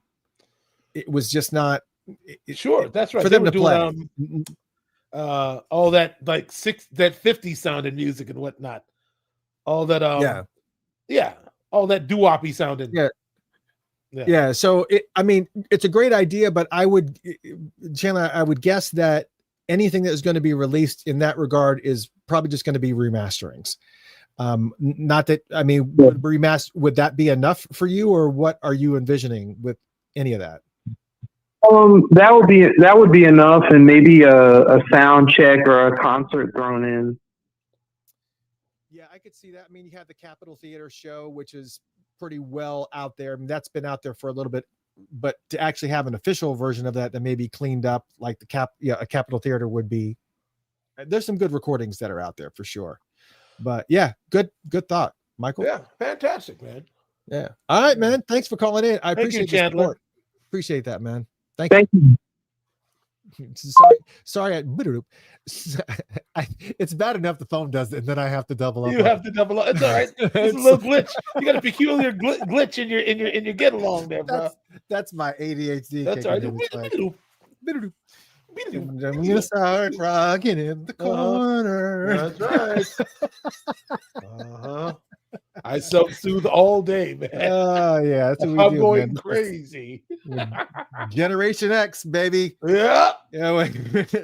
We didn't have the luxury of doing this all day. Nope. We had to deal with our problems. Suck it up, Buttercup. That's problems. Right. Yes, that's right. But yeah, so I appreciate everything, and I hope that you guys got a little bit more insight as to my thought process, and about why the estate is doing the things they do. But again, also being maybe a little bit more lenient, or just kind of backing up a little bit on the expectations about what we want to see, because we do realize the amount of work that goes into doing these insane box sets. Sure. And they know that that's what you guys really, really want, are these more expanded editions of things. And when you have that type of stuff, there's a lot that goes into it, like you were referring to, Michael, with the legalities of some of this stuff, and because some of this stuff has changed hands, and there's all types of license. It's so many things, man. What you want is the thing worth waiting for, and nobody else is going to give it to you like the estate can. Right. Well, here's the thing, though. We don't have to give you anything. Right. They really don't. Yeah. Michael Jackson fans. I mean, again, you look at what Michael Jackson fans have been going through. It's just like, man, come on. I'm just. Somebody said they're cool with what MJ's been doing. Who was that? Nicholas? Yeah, it's not. I'm It's a not big bad. fan. He says like, no, I'm not jealous of the Prince fans getting all this extra. Lies, all lies. You know you are. All right, well, Lies. okay, fine. Lies. All right, Nicholas. He said you lying, bro. You know, all of Michael Jackson fans absolutely would love to have the volume of output that Prince fans have gotten. They would be beside themselves. They would be doing backflips and everything else. There's no, hey, sure. We appreciate your patience because you are the Mother Teresa of patience. It's just the patron saint of waiting for new releases. Just know we're going to cross this bridge because here we are almost in the middle of September already. I don't know where the year has gone. And we do not have the Around the World in a Day box set that's supposed to be coming. So Around the World in the Box, yes. Where's it at? October, November. We got 3.5 months left in this year. So somewhere in this 3.5 month window, there's going to be a box set that's going to be dropped according to what the estate has said. And there's witnesses, multiple witnesses. It came out of the mouths of them. So we'll see. But that's the reason why they don't like saying stuff out loud, is because now we're holding them to them. But it's the 40th anniversary this year. So that's the reason why there's a little bit more, to it. Yeah, and we get it. Sammy McGee says Michael doesn't have the material. I did ask Casey Rain, actually, we had a discussion at one of the celebrations, and also we talked about it on X too, that Michael still has about 3 albums worth of unreleased material that's just sitting there that they have not done anything with. But that's still nowhere near the volume of music that Prince has. I mean, it's just not. Isn't that amazing how Prince ran further on his own than some people could with all the help in the world, man? I mean, not that it was all necessarily for popular consumption. I mean, Prince, I really think he made music to turn himself on. He didn't really, I think when he wanted to be in that, in that popular space, it was reachable for him at certain times. I think that 1999 was completely a calculated thing. You know what I mean? It was like, okay, let's notch up. Let's take over mainstream radio now. Little Red Corvette, 1999. I think that he really, and then he said out of his own mouth that the Purple Rain thing was a phenomenon. And he was like, if this is all it is, I'll go back to doing things to please myself. know? Yeah. Really. I mean, and Warner Brothers, they bet on it, That's, man. Well, and it's good because it's just, Rodney says, he said his best work is still in the vault. Well, you don't want to say too much of that stuff out loud because they'll be like, all right, well, let's release Come on, Rodney. Now. All right, let's take, well, I've got a couple shows that are coming up in your area that I want to talk about. But before we do, let's go ahead and kind of do a little bit of a palate cleansing here and watch a little 4-minute video to take a look at his genius on something else that we'd probably like to see released. Let's take a minute and enjoy this.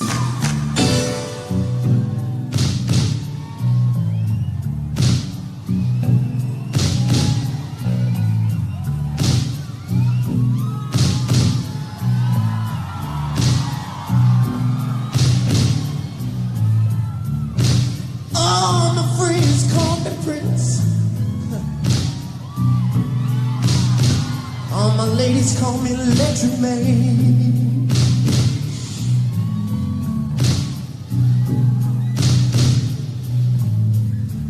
All my friends call me Prince. Yes, they do. All my ladies call me Electric Man.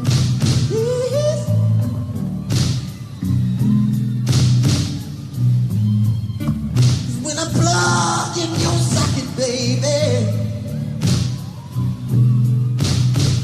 charge you like nobody can.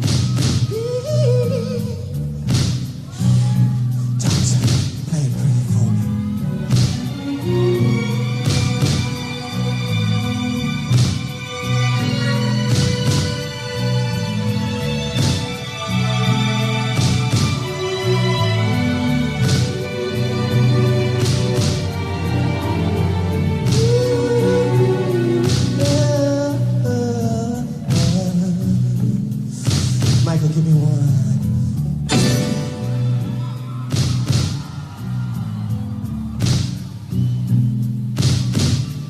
2.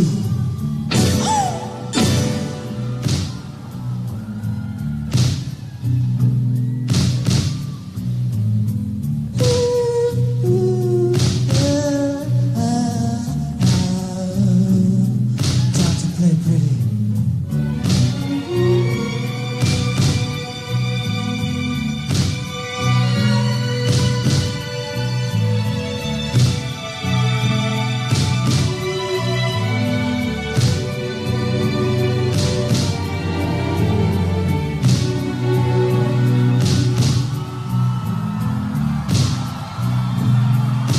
Give me 5.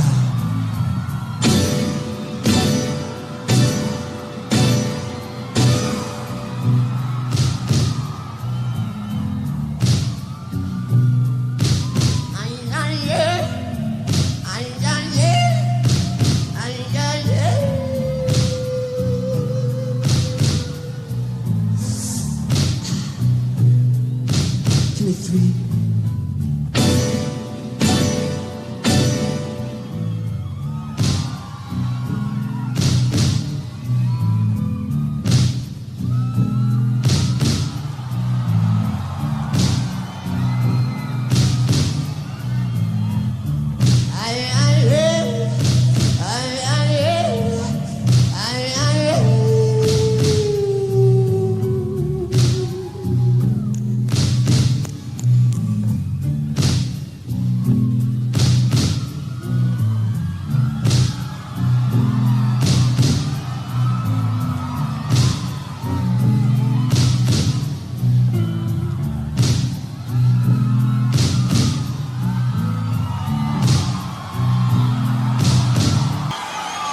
Thank you.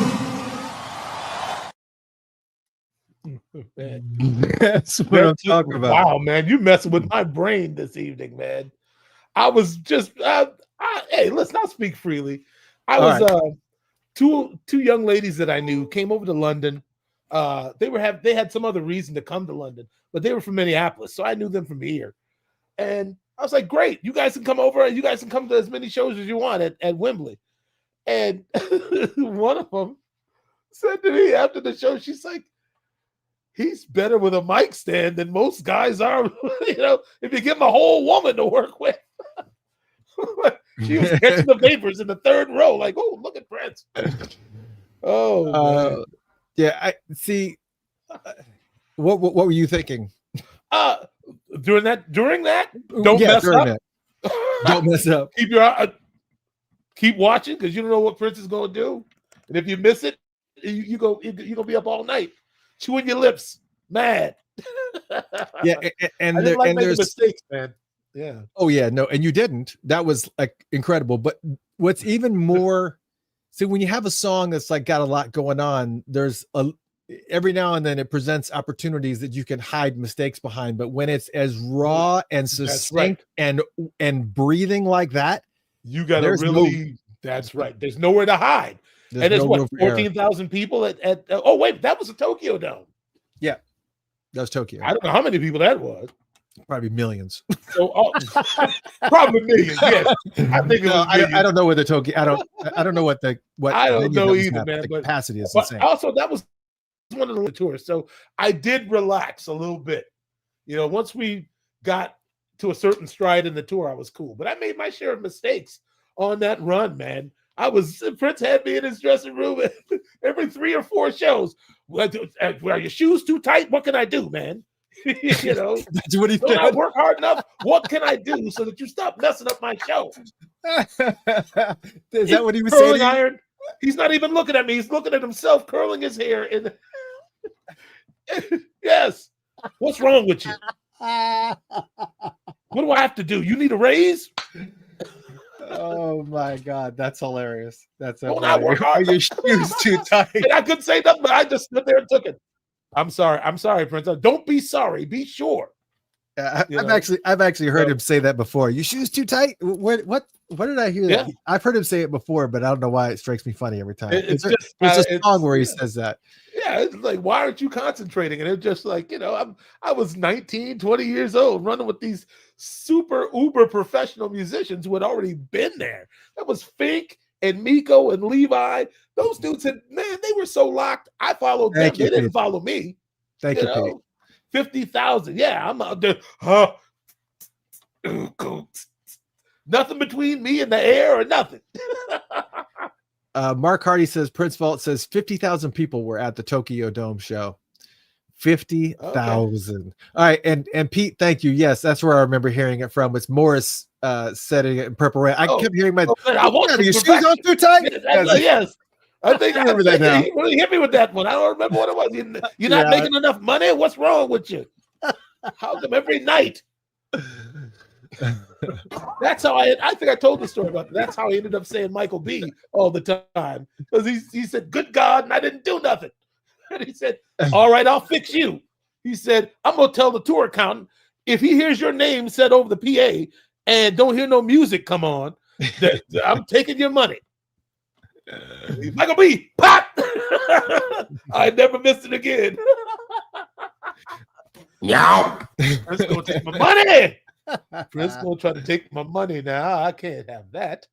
I better get right. Well, I love taking you down memory lane. Apparently, man, you got me tripping.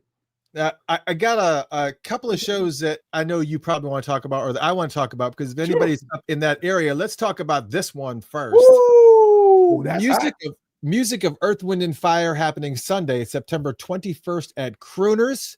And what's that website again? It's that's Crooners Lounge MN. Yes. .com. Yeah. That's CROONERS loungemn.com. Tell people about this show. Yes. It's only that this place only holds about 150, 160 people. Is this sold out? Huh? Is this sold out already? Not yet, but we today I think somebody said we 55 tickets sold. We got another 11 days or whatever. It's going to sell out. So, Henry Nelson asks, how many times do you think you got fined? If you didn't guess, you know what? He never took my money, man. He always threatened to do it, but he never actually did it to me.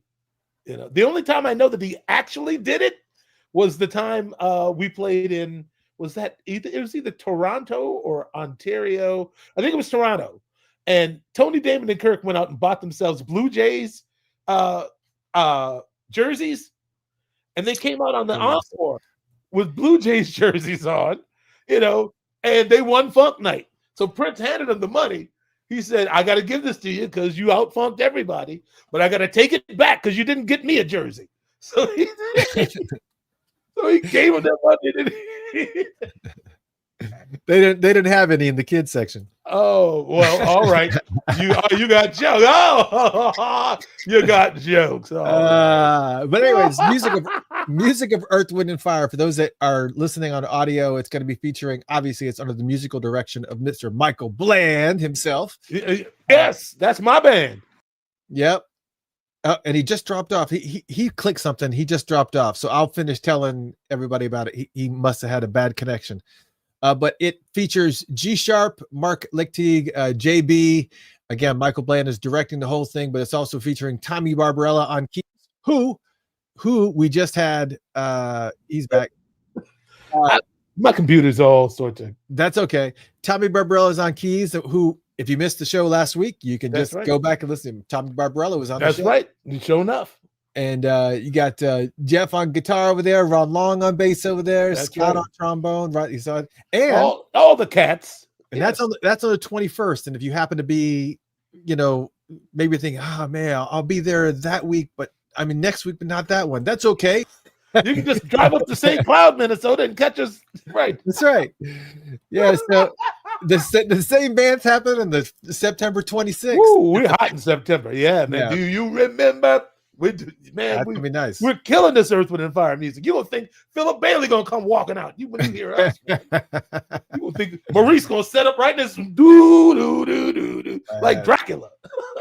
Yeah, it's a couple. Yeah, definitely. So a couple of great shows happening, urban classic shows. Yeah. Again, September 21st. That's this month. It's Crooners Lounge MN. Again, that's CROONERS Lounge MN for the tickets for that one and .com. And then, this one at the Paramount Center for the Arts. I played there many years ago with Soul Asylum. It's a really nice venue, St. Cloud's a pretty quiet town. We're expecting, to see any real fans of real music that come out. So, how can you not like Earth, Wind, and Fire? I think the actual Earth, Wind, and Fire was just up there a little while ago. So, it must be the right market. Yeah, I mean, and it's just they're so. I mean, it's such an amazing band with such an incredible catalog, and there's so much to work with. And I know you guys kill it. I mean, you guys are all pros, so I know it's amazing. I've not seen that one, but I've seen variants of I know the level of excellence that is going to be seeping from that stage. So I don't. That's right. I don't question it at all. I run with an excellent crowd, brother. Yes, absolutely. Yes, you do. Yes, we you believe do. in doing it right. For those that we're coming in to close the night, but for those that are just tuned in, a couple of housekeeping announcements. Obviously, next week we will not be on the air. We're taking next week off, unless something crazy happens, like a special announcement or something. Then I may come on, but next week we will not be on. That's okay. You got plenty to work with. You can download the Funked Up app on both for Android and also in the Apple Store for iPhone, and a lot of past shows are inside that app. You just open up that app and you can listen to all of them for free on the Funked Up app. It is a 24/7 ASCAP license and global music rights licensed app that plays music, got 24/7 funk. And then, of course, obviously the most important thing, really what we need more than anything, is to become a member for you guys to become a member of Patreon to help support us, because those fees, the music fees, the licensing fees are no joke. So Patreon.com. Yeah, patreon.com/Funkatopia, patreon.com/Funkatopia, to join the family. I just got done sending out a bunch of gifts today. Matter of fact, we had little, I guess they're technically makeup bags, but they're really cool canvas bags that had mixtapes images on the front of them. We got, some of the IMAX cards, the commemorative tickets that are inside there. Plus there was some other things like, stickers and whatnot and things in it. And of course, even the members that we don't normally do mailings for, I sent out the IMAX commemorative cards to anybody that put their address in. So it's really, really cool. And I do have some more available too. Matter of fact, I will set up, just keep checking back, but I do still have some of these cards left. If you did not have IMAX in your area, if you had IMAX in your area and they didn't have these cards available, I do have some left over. I'll put them in the Funkatopia store, so just keep an eye on that. So funkatopia.com/shop. I will put some on there. I've got to pay for envelopes and labels and to ship it and all that stuff. And so I'll maybe for a few bucks or something, I'll put them on the store, just enough to cover the cost on it. And I'll get one to you in case you didn't get it. A lot, man. They don't appreciate you, Mr. Christopher. You be doing a lot. We do whatever we can. But all right. Yeah. Man, I am so glad you guys support us and continue to come here every single week and just get a chance to relax. Listen, I also want to take a real quick, very, very quick opportunity to kind of let everybody know that I realize there's a lot going on in the world, and it seems like I talk to a lot of people, and a lot of people seem to be capped out, seem to be really overwhelmed, and was happening with people in my family. It's happening with me. And I talk to a lot of people who just say they're just overwhelmed by just emotions and with things that are going on. And it's just people just get overwhelmed. And so that's one of the reasons why we probably need to take a break next week, so that we too can kind of, take some time to kind of just, and I want you guys to do that too. I want you guys to kind of take some deep breaths and just spend some time, just some quiet time. Find some time between now and the next time we get together, at least a few times, to just find a quiet place somewhere in your house where no phones, no headphones, no TV, just kind of just regroup and just spend some time focusing on your mental health, because we all need it. And I just felt like I felt like it needed to be said, because I feel like the more people I talk to, I there's so many people that are, that's for lack of a better term, capped out. Yeah, it's And, a turbulent time, man. Yeah, so spend some time on you, please. Yes, do. Yeah. And obviously stay tuned on all the social channels, x.com/Funkatopia, youtube.com/Funkatopia, facebook.com/Funkatopia. That is normally where I post things first, is on Facebook, because we're Gen X, so that's where we post stuff. So that's where a lot of our folks are. So we do it. But I'm reaching out I'm doing Instagram stuff. You guys see the Instagram, you see my effort, Instagram, X, and all that stuff. Efforts all around. Yes. And if you missed any part of the show, if there's anything that you missed, or you want to check out some of the previous shows, you can do that too. Again, download the Funked Up app, become a member of Patreon, patreon.com/Funkatopia, but video, youtube.com/Funkatopia. Please subscribe, do all that stuff to watch previous episodes. And if you're an audio person on the road, you can go to Spotify, iHeartRadio, Odyssey, Apple Music.